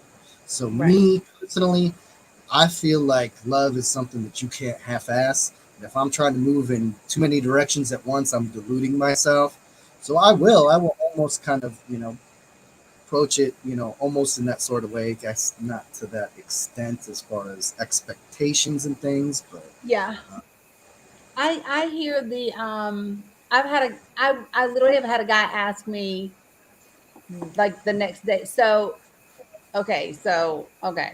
I'm out a few weeks ago and a guy and his friend both liked me, right? Both wanted to holler. And they're both beside me because we're standing at the bar, right? They're smoking a hookah, we got drinks, whatever, whatever, we're conversing. Both of them asked for my number. I gave both of them my number, right? Because they both asked for my number. And one seemed pretty cool, hanging out, whatever. The other one seemed a little more cool, whatever. But he leans over, he says, "So who do you like more?" I said, "I don't know either one of you. I don't like either one of you yet. Like y'all are cool. Like for all I know, we're gonna end up being friends. We might do business together. We might do like I don't know what the purpose of us meeting is." But he was like, "So who do you like better?" I don't know you. Right. Like just Y'all work that out in your circle. right, just because I'm polite to you does not mean I like you. Mm-hmm. And just because, I don't know, like I don't like the whole like I literally got a message the next day talking about, "Do you miss me?" Or "I miss you." Listen, You if don't know you me. You're weird. listen, You're being I weird. literally have gotten I had to laugh the other day because one of the dudes that I'm talking about messaged me talking about "I miss you." And I said, laughing my ass off, "You just met me. You My had thing you is, don't tell me what you think I want to hear. right, You know, right."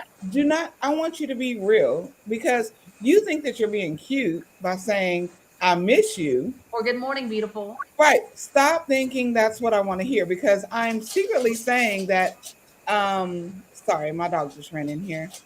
Sorry, You're good. get the dog. So because I'm secretly saying that, no, you're weird. That's weird to me because I'm honest and I don't want you to feed me a lot of bullshit. I want it to be authentic, right? Right. When you really know me and we've spent some time. So here's the thing, in order for you to miss me, you'd have to have Mhm. actually spent some time with me to know what you're missing. Yeah. But if you have never spent any time with me, you don't know what you're missing. So don't say those things to me because they're not sincere. It's inauthentic. Right. And it's stuff that you just think I want to hear. And so my thing is it just makes me go, "No, you say that to everybody, so it doesn't mean anything." Right. Right? eh, no, I was just gonna say there's lots of things like that. Like Mel, you mentioned like don't good morning me to death or whatever. And there's certain things that I do just because to me it's just polite and respectful type things. But I'll go out of my way to tell people like hey, You know, you'll probably get me asking how your day was, but I'm not asking you just small talk. I'm asking you because I genuinely want I really to want to know. know. Right. And you But some follow that up with some type of conversation. It's not like you have that message programmed to be delivered at 7:45 every morning Everybody. to everybody. You know, it's like good morning and then I reply great morning and then I don't hear from you until the For the next whole day. damn day because you really weren't telling me, it was just something Right. that was set up. So the same I like thing. yeah, you're good. So Keep it up. last night during dinner, literally last night during dinner, at on four separate occasions. Now keep in mind, dinner was 2 hours. Okay, 2 hours. We're in the middle of a conversation. Wow, you have beautiful eyes. Thank you. Did I tell you you have beautiful eyes? I hate that. Yes, and thank you. And did I tell you you have beautiful eyes? Nigga, I just said yes. You have said it 4 times in like every 30 minutes. Like, But I want to talk. I want to talk. Like I I want to want get to to have know an you. Like actual conversation. conversation. Hmm. And not just the surface stuff. I get it. I get it. You're paying me a compliment. But can we talk about other things? Like what are your passions? What do you I had a guy What's met. your love language so that you can cater? Well, so even that has gotten old because everybody puts it, and I don't even know if they know what it really means. But like I had a dude ask me what I did, and I said what I did today, and then I said, "Well, what do you do?" And he tells me he does some sort of something engineering something, and then he also does some like cryptocurrency, whatever, whatever, right? And I was like, that sounds interesting. And I said, well, do you love what you do? He was like, I like it. It brings me some benefits. Oh, okay. Well, I mean, benefits are good. You know what I mean? But I want to know, do you what are you love what you passionate do? What are about? you Yeah. passionate about? What gets you excited? What makes Mhm. you like, what do you want to do? And you know what I mean? And I that's ask what that question a lot, do and you? a lot of people don't have an answer. Which hey, that's fine. I mean, a lot of people don't find their way. I mean, I was in 30 by the time that I met you, and I'm nowhere completely different person than I was then. But What I I'm a want, completely different person sure, than when you absolutely, met me, right? I But mean, absolutely. to we me, are talking what 15 years ago. yeah. So I'm thinking. So yeah, about 15 years ago. Let me see. I think it was 11. I met you what in 13, 2000? 2009. Oh, yeah. Okay, 13. Yeah. I Yeah. didn't realize I met you in 20. Yeah, because that was the first year I moved there. Yeah, Yeah. yeah. We both went out there. I think you were out at lineup maybe like 3 weeks before me or something. Man, look here. I used to CB. I used to call CB because best of his poetry. I used to say, "You the angriest white man I know." That's right. That was my nickname for I him. remember CB. I I did. did. I used to say, "That's the angriest white man I know." We missed one up. Oh, I Sad miss note. Last night, guess who was performing? Backup. Well, he's like filled in for somebody in the band last night. who? Kobe Keys. Did he really? Wow. Yeah. So, okay. So we're talking about dating. So I got a question. Have I dated a white man, Dani? Not since, well, no, because we didn't really even date. So no, like not since high school. Like, no. Not that I'm not attracted to them. Because some of them I are. I am. Some of them I are. Some of them I am. Um, I think Andre said I just got home. No worries, boo. So like for me, I'm open to just about any, like I don't be like, oh, I'm not dating white guys or I'm not dating this guys or I'm not dating whatever. I can tell you what is my default, like what I'm drawn to, is dark chocolate. Give me a bald head or a low cut and fairly in shape. However, I've seen some white dudes and I'm like, shit. Like, Especially on TikTok. yeah, right. Okay, so I'm about to show y'all my inner nerd right now. So I watched The Last Kingdom, right? Uhtred. If you do not know who Uhtred is, I don't watch it. I don't watch TV. listen, Mhm. I mean, just saying. She said thirst trap. Yes, because I'm telling you all day long. So he just all day, and then some. So to answer your question, no, I haven't. Would I? Absolutely. Absolutely, I would if it were the right guy. I don't really care what his complexion is. I think so. Okay, so here's the way we're going to wrap tonight's broadcast up. CB, I'm going to start with you. What are you looking for or desiring in a partner? Obviously we touched on consistency. Somebody who's gonna be there, through thick and thin. A lot of times in relationships, I've felt like I'm not allowed to have a bad day. Like I have to be the rock, like 100% of the time. Mm. Just things along that nature or whatever. Definitely like somebody who's laid back and conversational. Not approaching it, like an interview, like we were saying before. Open-minded. You know. I guess I look for foodies. That's my thing. I'm a foodie. So Yeah. foodies and lovers. Those are usually at the top of my list. People who appreciate the arts, things of that Judy nature. said, I'm on my way to my cash. I'm on my way cash at me. Y'all are foolish. Okay. Melanie, what are you looking for? Oh, um, honesty. Okay. I, for me, I'm really big on honesty because Uh-oh. Mindy said, I'm a chef. okay, okay. But honesty is really, really big for me. And consistency. I'm an overthinker and I overanalyze and I pay attention to everything. When something's not feeling right, it kind of makes me feel very uncomfortable. And when I feel uncomfortable, like I start freaking out, being honest. Um, I need someone who is social. I want someone who has friends because my friend base is so strong, like we're close.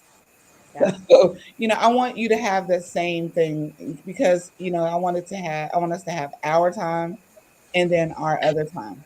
I don't want you up under me, not meaning that I am, thank you. But I don't need you to be up under me, Yeah. and I want, I just want to feel secure.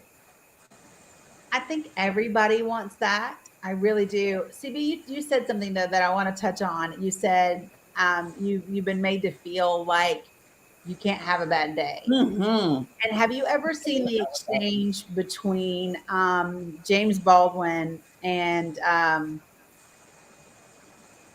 oh gosh, who is it? It's either James Baldwin and Sonia Sanchez or someone else. But she says to him, "Lie to me," and he says, "I can't lie to you. I can't lie to you. If I come home and I've had a bad day, I can't lie to you. I'm going to show you how I feel and whatever." She was like, "No, but if you love me, you must lie to me." And this is what she said. She said, "Because every day you go to work and you lie to your boss, like you can be having a bad day, but you don't take it out on him, right? You fake it for your boss. You fake it for your coworkers. You fake it for everyone else. So you must fake it for me." And when I saw that exchange between the two of them, I was like, damn, because she was like, "Why do I get the least of you Yes. when You I can have love a you the tiger. most?" Mhm. Yeah. And I was like, shit. Now, Been there. I've been there, done that. yeah, I've been there. she said, if why do I get the least of you if I'm the one holding you down? You fake it for everyone else. You must lie to me. And I think about that, and I honestly don't want that, right? Where do you But want that to end? That's where do we right, draw the line? As to where right. Because what's the point of having a partner then, right? So So like for me, things that I find uber attractive is if I talk to a guy and he knows what the word emotional intelligence means. Mm, And he actually like he knows what it is. If he knows what positive intelligence means, if he knows the difference between emotional attachment. So like for me, I have come to this place that attachment is not attractive. It is not attractive to me. So jealousy is not attractive. mm, mm, Um, if you say to me, I Codependency. need you, yes, it's codependent, it's toxic.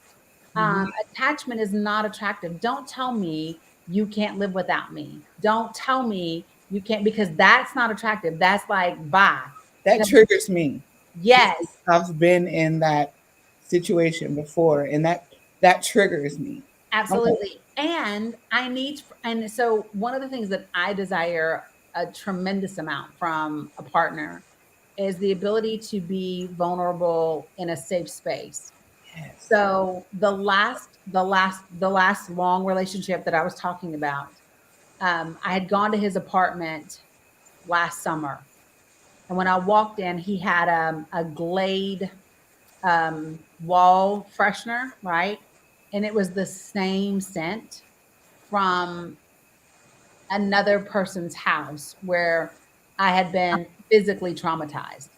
Okay, and and the color scheme and the decor in the place was extremely similar to this other individual's home. And for a minute, like, I'm very open about the fact that I've had trauma, right, and I have PTSD. And so for a minute, I was unsettled, and so I went to the bathroom and kind of like got myself together.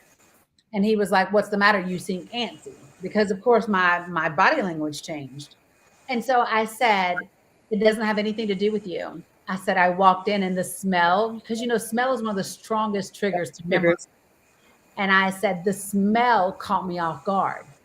And just the color schemes or whatever are whatever. So just the other day, we're talking about this experience that we've had. And I said, is because what I said was, I think I've demonstrated I'm not like anybody else that you've ever dated. I said, have I ever went off on you? Have I ever whatever? Because we know I used to be able to do that. And he was like, no. He was like, well, there was the one time you came to my house and you went berserk. That's the word that he used. You went berserk because of my air freshener and whatever. And I was like, I did what? I said, please describe berserk to me. Did I scream? And he was like, no. I said, did I yell? He was like, no. I said, was I mean to you? He was like, no. I That said, was in the middle of an intense conversation, right? That he um, that he used the word berserk. yeah. That And was the gaslight. And oh, yeah, it was the middle of an intense conversation. And Mhm. when he said berserk, I said, I really did lose it at that moment, because I said, so I need for you to understand something to me. I was triggered. I Mhm. shared with you an extremely vulnerable space about being triggered by these things. They And threw you it in have your face. right. And I did it in such a great, like using all my tools. Right. You just said I went berserk. And so I literally was like, so let me just explain this to you. I don't want to talk to you anymore. You are not, and I literally said, you are not a safe space for me. You're Mhm. just not. And so for me, I want someone who knows what it is to do your work, to heal from traumas, to become emotionally whole, to know what self love is, to give each other grace. I want a fair That's- exchange of energy. Yep. I do not expect for you to be good at what I'm good at, but damn it, like what I need you to fill in my gaps. Hmm. Go ahead, CD. I have a question on that because I know that you Sure. mentioned you like looking for somebody who is doing the work and that sort of thing. Like how I'm trying to think here, just like how do you differentiate between that and somebody who's I guess toxic, or I mean, how do you gauge whether or not they're actually self-aware enough to do that, or if they're just Mhm. kind of what you mentioned, just somebody who's going to displace the project that elsewhere. Yeah, I You see think, it over time. You see it over time in interactions, how yeah, they react to things.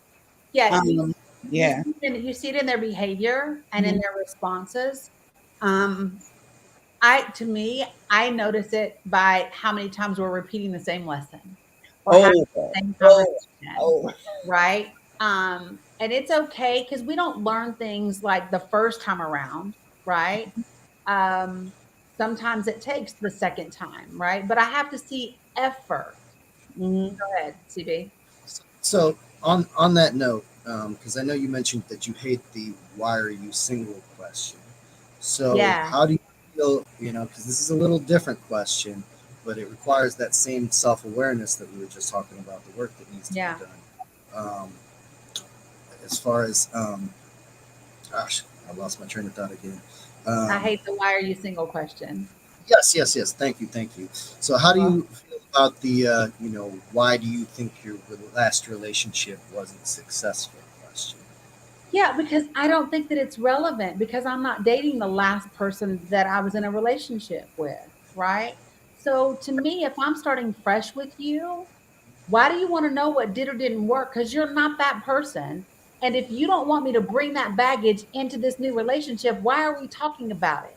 Like, will there come a point in time when we talk about our exes and different things? Of course, right? But is that what we want to be talking about in the first little bit? No. Like, I do ask that a lot, and usually very early on. I would answer that question. Yeah, I so don't have a problem with it Yeah. because to me, like I said, it's about self awareness, and I am very cognizant of my flaws and the mistakes that Mhm. I've made, and I try to show but that I hey, think I'm people aware of ask this and I am doing the work, but it's I Yeah. think people ask that question because it's part of the interview process, right. right? And so for me, I don't want to know why your last relationship didn't work because I'm not her and I'm not really worried about that. I want to assess who you are with me, not based off of how you talk about her, because for all I know, she might be triggering as fuck for you, right? So the way I hear you talk about that past relationship may be horrible. But I want to answer this question that's in the comments real quick. So you says, but what if the attraction is so strong but not emotionally there? What do? You run. Wait. What was the question? What if the attraction is so strong but the emotional intelligence isn't there? What do you do? I said, girl, you run. Well, for me, it depends on what you want. Well, but we're So, talking, I think we're talking about in terms of like for a partner, for an oh, okay. actual like Yeah. relationship. Oh, yeah. No. Yeah, because the attraction. So let me just say this. I think Mama says, look, can I quote my mom real quick? yes, Oh, God. So, you know my mom. I do. So, as soon as you put it into perspective on exactly what it is that we're talking about, I thought about my mom. And my mom says, who's that? Tootie? Is that who said that? Yeah, that was Tootie. So if my mom was to answer your question, she will say, ah, shit. Tootie, you can get a wet ass anywhere. Yes, she would. That's exactly what she would say. So I think she. to kind of like bring that into like socially acceptable circumstances, Yeah, because you can get that you anywhere. can get that anywhere. So if you're not like, okay, he can be fine as hell, put it down in the bedroom and all of that, but okay, and then what are you gonna do? So when you're done, what is the conversation? Yeah. When you have to grind together, when you have to build together, and he's dumb as a brick, or he's not there for you emotionally, you're carrying the baggage, but you're getting it good at night. So Yeah. what's the trade? So the other part of that. So now let's talk about self love, right? Which opens up this whole other Pandora's box of things. But I think for me, I think there comes a time when you have conversations about exes and relationships and what did or didn't work, right? But in the beginning, the first thing I want to know is, do I click with you? Do Mm-hmm. I have a connection? Do I, and let me just say this too. Let me just say this. I think a lot of people mistake attraction to mean that it's supposed to be some sort of relationship. So let me tell you something. What I find because of what I do, because I'm a coach, because I do like healing work and wholeness work, sometimes men are attracted to me thinking that it's for the purpose of getting with me, and they don't realize you're actually attracted to the healing part of me. You're attracted to the wholeness part of me and not from, but I think we're taught that any attraction is supposed to be physical and romantic. And so that's like the lowest level. Go ahead, CB. I see you getting ready to say something. Oh, no, no, no. No, I'm sorry. No, So like I had on, something and I lost it. so like on the conversation of, asking about previous relationships. Of course, this is when the conversation is flowing, right? And Mm-hmm. it's reciprocal. It's going back and forth. It's like you said, it's the interview process, it's the interview stage. It's for me, I'm listening because I'm a woman of words and I take you at your word. So when I ask you, so why did your last relationship not work? Or you ask me, when you're telling me your story, I'm paying attention to your words. If everything that you say is she, and this, that, and the third, that's a red flag for me. Okay. That's a red flag for me because I'm I'm reading you based off of your response. Yeah, and so like I think there's a time for that. I've had people ask me, "Well, do you want to get married again? Do you want to get married again, or will you not?" And my thing is, I don't have anything against marriage. I was just married to the wrong man. You know what I mean? Right. My Yeah, the mom, the institution wet of ass, my mom, she yeah, asked me that immediately after I separated. She asked me that. She was like, "So you gonna do it again?" And I was like, "Absolutely. I yeah, just married the wrong guy. yeah. It was just the wrong I person love that I being chose married." based on who I was at that time. You know Right. what I mean? Um, so There's a really great quote I've heard about that, and it was talking about second marriages, and it said that it's the triumph of hope over experience. the I triumph of just thought hope that. over experience. Yeah. Mindy B says, I don't think I'll ever do it again. So here's my thing. I don't know that I want, I don't know that I want a marriage certificate through the government again, because I just don't want the government involved in what I do and don't do. Right. I think I would have a legal agreement, but it would be between me and that individual and an attorney about the way that we want things done. I just, the only reason the government wants in your relationship is for their monetary purposes, and I just don't think they should have a say in my relationship and when I get separated and how long I got to be separated and what the hell it costs me to get out of it. Nah, let me just, the like, we can agree, we can have a ceremony, we can do all of that, right?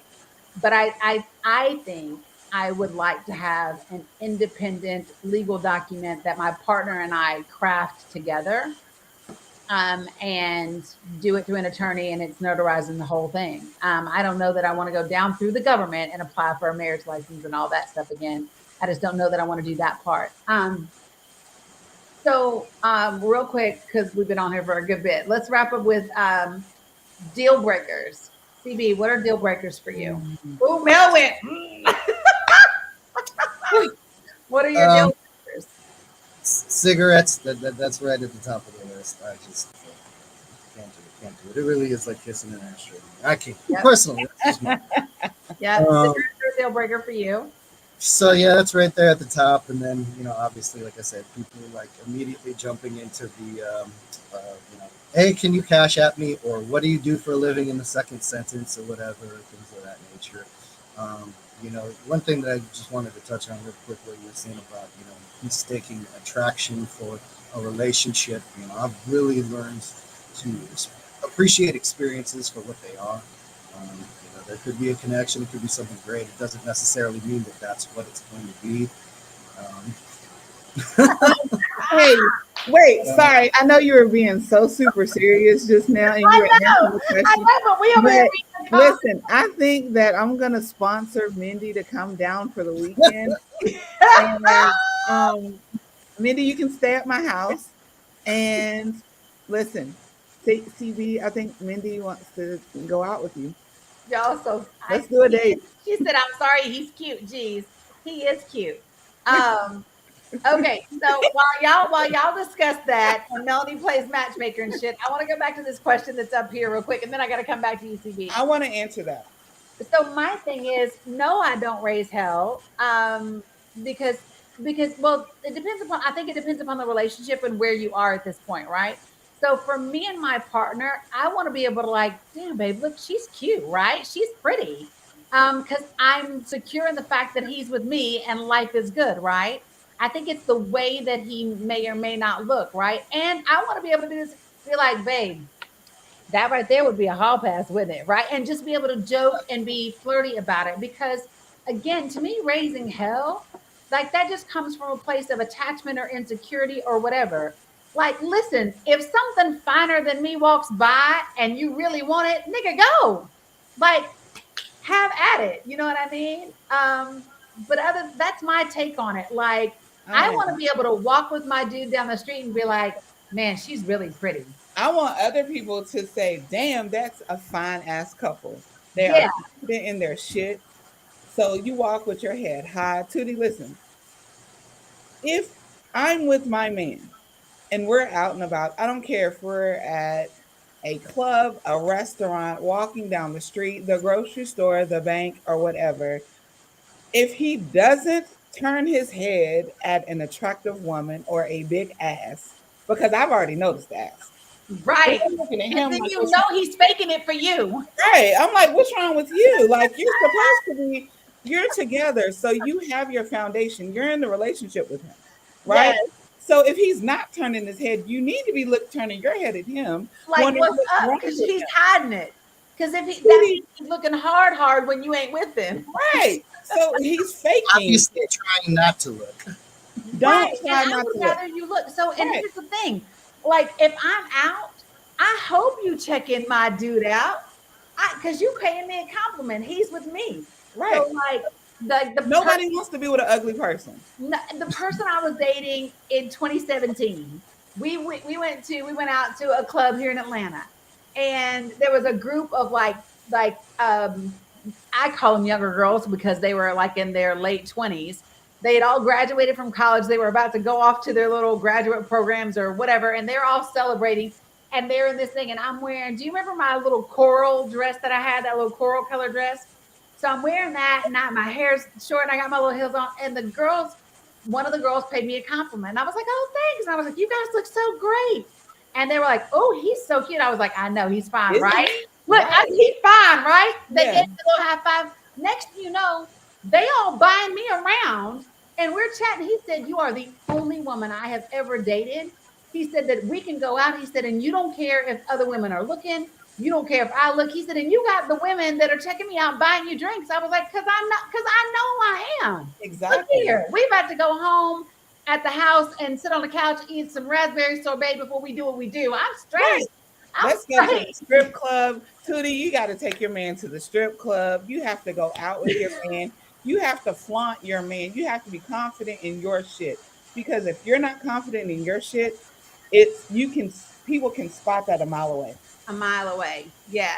So, CB, what's your thought about that? I'm sorry, which part? Like the whole like, yeah, be confident. It's okay if you look, he looks, whatever, Oh whatever. yeah, Because you're secure in your relationship.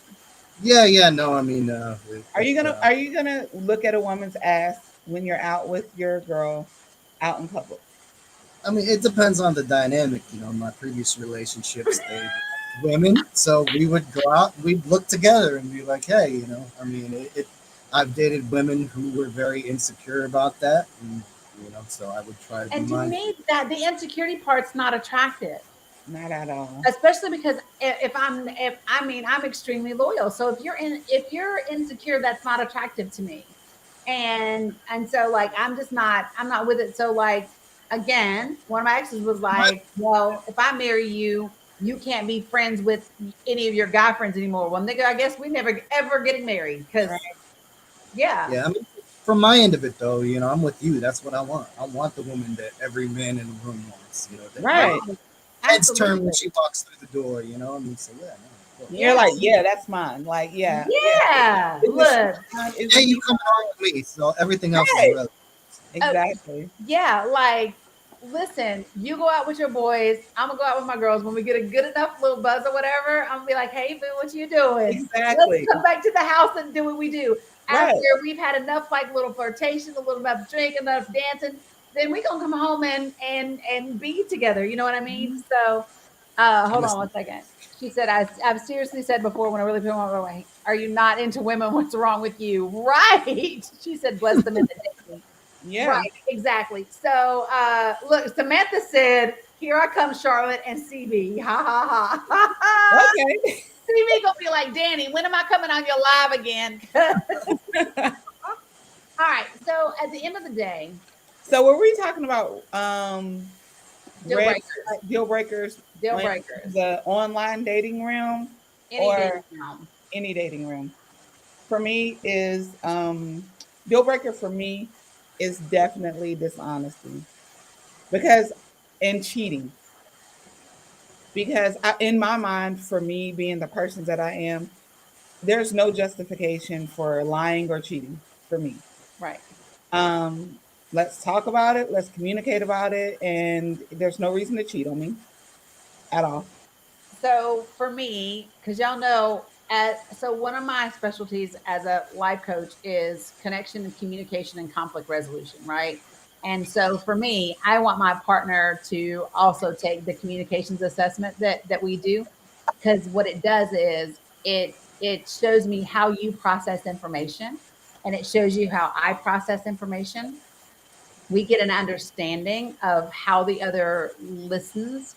What are our trigger words, so that we can be heard, be in each other's understanding, like those things for me. Because here's my thing: I want someone who wants to be proactive in our approach.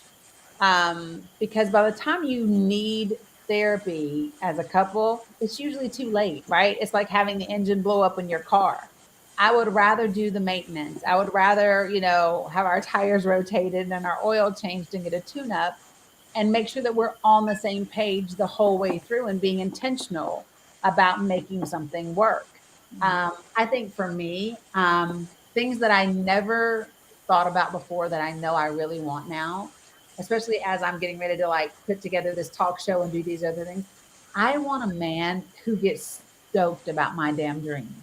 I want a man who is like, you about to rock that shit. And hey, babe, what you want me to do? You need me? Let me do a fundraiser. You want me to do this? I'm gonna have my boys donate. Like, I want a dude who wants to help create because that's who I am for you. So Right. I really do now want someone. I used to put no priority in what people sewed into me. I really did. You didn't sew anything. You just didn't sew anything. And now I want to be sewed into. Go, girl. What? So just to add on to that, when you're manifesting that you're going to get that, right? Mm-hmm. So when you finally get that, I want you to be aware. You need to be aware that this is foreign to you. It's going to look differently.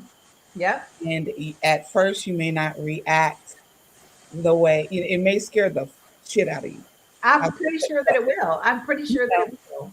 So yeah, so just be prepared, meant to be mentally prepared for when that happens. Yeah. You Like, can compartmentalize those feelings and those things like, oh shit. and that again is being a safe space. Yep. For to be able to have those conversations, because I really do believe that most of us suffer from some sort of PTSD. Most Oh of yeah. us Yeah. have been traumatized in some way or another, right? So having that awareness and me not taking your trigger personally, Right. right? Me knowing that your reaction most likely has nothing to do with me. It has to do with you. And Mhm. so for us being able to say, okay, I got you. So like, instead of saying, okay, well, babe, that reminds me of the scene that happened. You'd be like, I ain't your ex. Listen, take it down a notch. Calm down. Take it down a notch. Relax. I'm not saying you are my ex. I'm saying this thing triggered me and I'm responsible for the trigger. And Mhm. I want you to be aware so that you It know gives me grace, and like give me it grace. said, grace, Right, exactly. grace. And so that for me is I really do want emotional intelligence and respect. And I want you to tell me what your damn dreams are, what you want, baby. I used to be good at marketing. You want to build a business, you need a website. What can I do? Right. Right. Um, because to me, that's the thing, like really letting him know he's valued. Um, Mhm. you know, um, just the silly things, right? So This is me. I'm the girl that if the Miami Dolphins are your team, I'm literally, and you like ball caps, I'm literally on the damn NFL ball cap website, and I'm having the newest hats sent to your In ass. every style, in every. Yeah, listen, I'm the girl to be like, oh, I know somebody that used to play for the Dolphins. Let me get you a signed jersey, boo. Right. Right? I literally had to unsubscribe from a damn NFL cap website because I used to buy one for this dude like Just twice a thinking of year. you. Hey, just thinking of you. Yep. Yeah, so that is, I want what I give. Yep. For the first time ever, I Yep. want what I give. That's it. And that's new for me. Hmm. Yeah. CB? Yeah, I have a question for the two of you because I hear a lot of talk out there about like purposeful dating, dating with a purpose, things of that nature. I'd like to think that that's something that I'm doing. But is there you think there's a difference between dating with a purpose and dating with an objective? And what I mean there is like a lot of people may go into it with my end game is marriage, and Right. as kind of saying earlier, I kind of have learned to appreciate experiences for what they are and kind of be in the moment. And from my perspective, it can almost suffocate your relationship. You're just trying to get to know each other with this weight of am I going to be the person that you're going to spend the rest of your life with rather than Right. to grow organically. Yeah. I do think there's a difference between the dating with a purpose and dating with an objective because for me, I can have a purpose and that shift a little bit and it not be so locked in. If I have an objective, it's this thing to be obtained. It's this particular status or this, you know what I mean? But dating with a purpose to me speaks to my intention. Hmm. And so the purpose is what drives my intention. And so the intention is to be attentive. The intention, the purpose is to get to know you, to get to know me, to see if there's something that we click, do we connect, do we vibe, is the energy good, are we compatible, do we have enough similarities and just enough differences? Like that to me is the purpose in dating, is to find those things out. The objective is about where the end game has to be. And for me, I think it's being open to the end game, maybe looking different Hmm. as you discover, as you go through a very purposeful process. Right. When you say dating with the objective, it's like, okay, this is what I want. This is my list. I'm not wavering from it. This is the objective. I want this. But dating with a purpose is being open to the idea of what you finally want. You know what I Right. mean? Okay, Mm-hmm. so let's add something else to. I know we got to go, but let's add something else to this. Should have had a drink or two. Okay, go.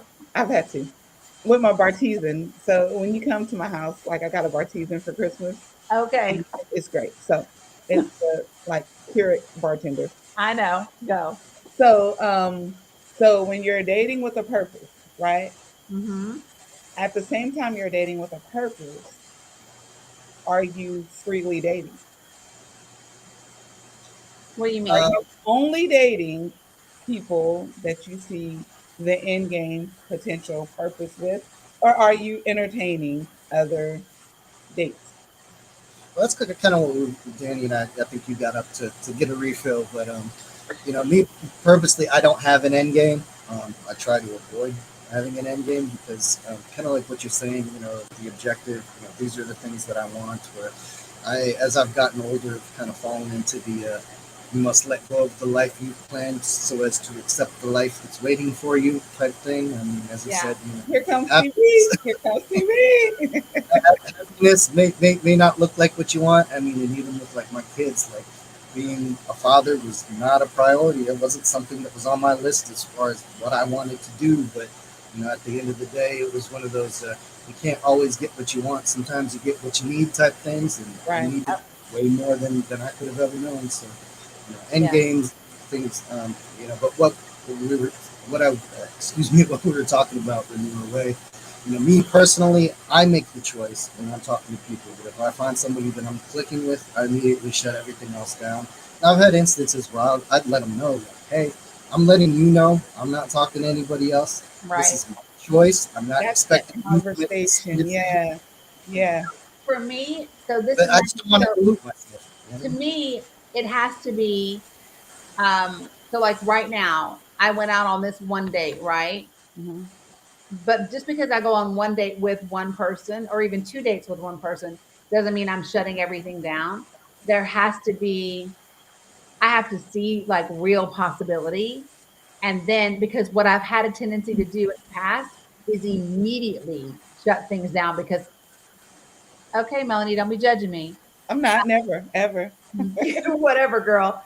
And it shut things down automatically. And, here's one thing that I know about men is men men excel when they feel a little bit of competition. And I don't think it's a bad thing to let a man know that, you know, especially very, very early on. Now, to me, if I've been talking to you for a month and we've gone out on a couple of dates and we are vibing, for me, a month is good enough to be gone. You know what I mean? Like I don't need to be anywhere else, whatever. Um, but prior to that, and like I said, CB, I used to be a shut it all down, but right now I'm a catch. And it has taken me a long time to know I'm a fucking catch. So put in some work, put in some effort, because I promise you, I'm putting it in too. Right. Right? I am not asking you to do anything that I am not willing to do. You will feel appreciated. You will feel valued. I'm going to know what you love and what you like and do things for you. And so, yeah, like it's taken me 48 years and some months to get to like, yeah, Yeah. I need to Gotta know. love yourself first. Can't Yeah. love anybody else if you don't love yourself first. Somebody said that in the comments, and that's my thing. So, like, what I can safely say is, like, at the time that you met me at Wine Up, dear God, I was mad because of my divorce, and I was ashamed because I've gotten divorced, and because it was a big deal, for me, coming from the background that I grew up in church and all that. Like, getting divorced was a horrible thing. Like, I literally thought that if I walked into church, I was going to spontaneously combust. So I was like, ah, you know what I mean? So, it was almost, so when I say, like, for example, the poet that we talked about, when I say I loved me some of that individual, right? I did for my ability to love at the time. In that moment. In that moment, for my capacity and ability to love at the time, I did give everything I had. Now, where I'm at now, the love that I have to give is completely different. Mm-hmm. And it's so much better and it's so much cleaner and it feels good. It's not icky love.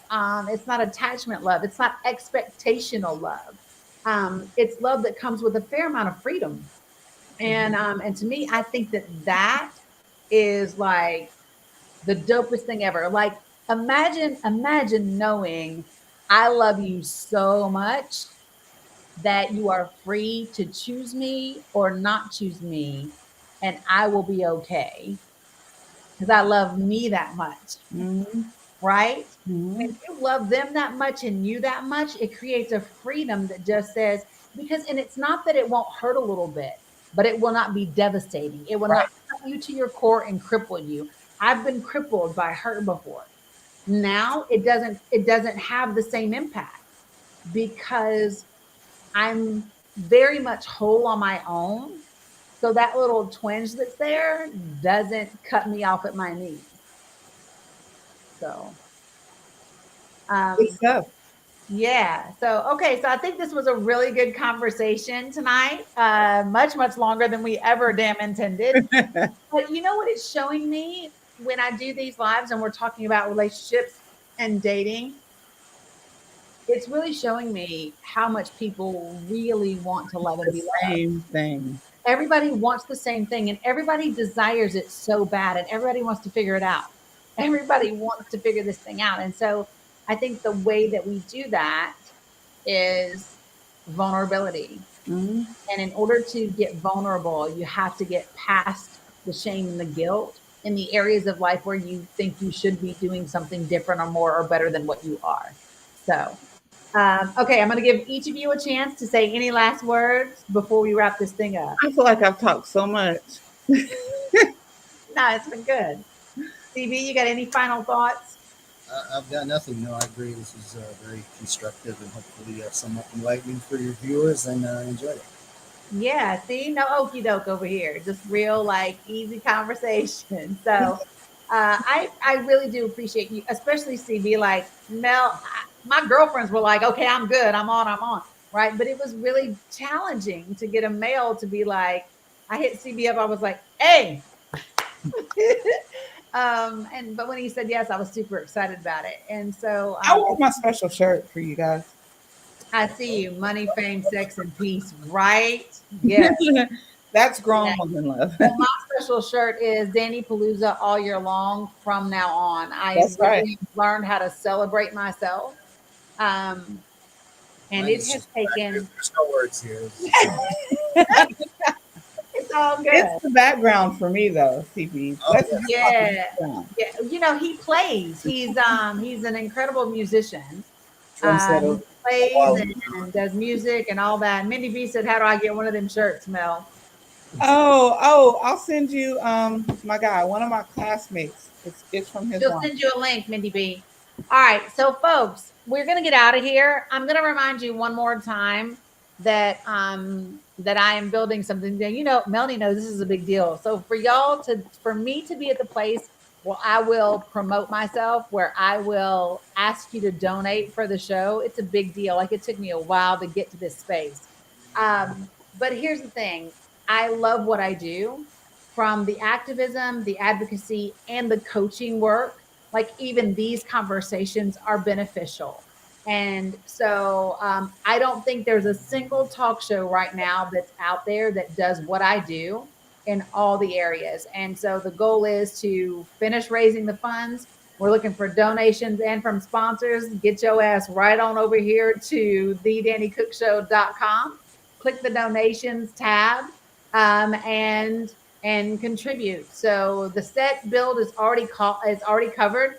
I need to go over to the studio and look at the set because they've been building it for a while now, and and now it's just about doing the rest of the funds, and so tickets, live studio audience, all that good stuff. So I appreciate you all. She said, "Hey, it's almost Friday." It is almost Friday, so you guys have a great time. We will probably do this again. Sandra said, "Love these relationship talks." Everybody seems to, so maybe we'll do some more of these. Maybe we'll set it up. Shirt links, please. We'll do, Addie. So maybe we'll do this. Maybe we'll do one broadcast a week that is relationship oriented, and have the other be the advocacy, activism, whatever. And so that way we can have a balance of things. How about we do that? Okay. All Okay. right. I'm out of here, guys. Appreciate you two very much. You guys Thank be you. amazing. Be like, be love. Peace.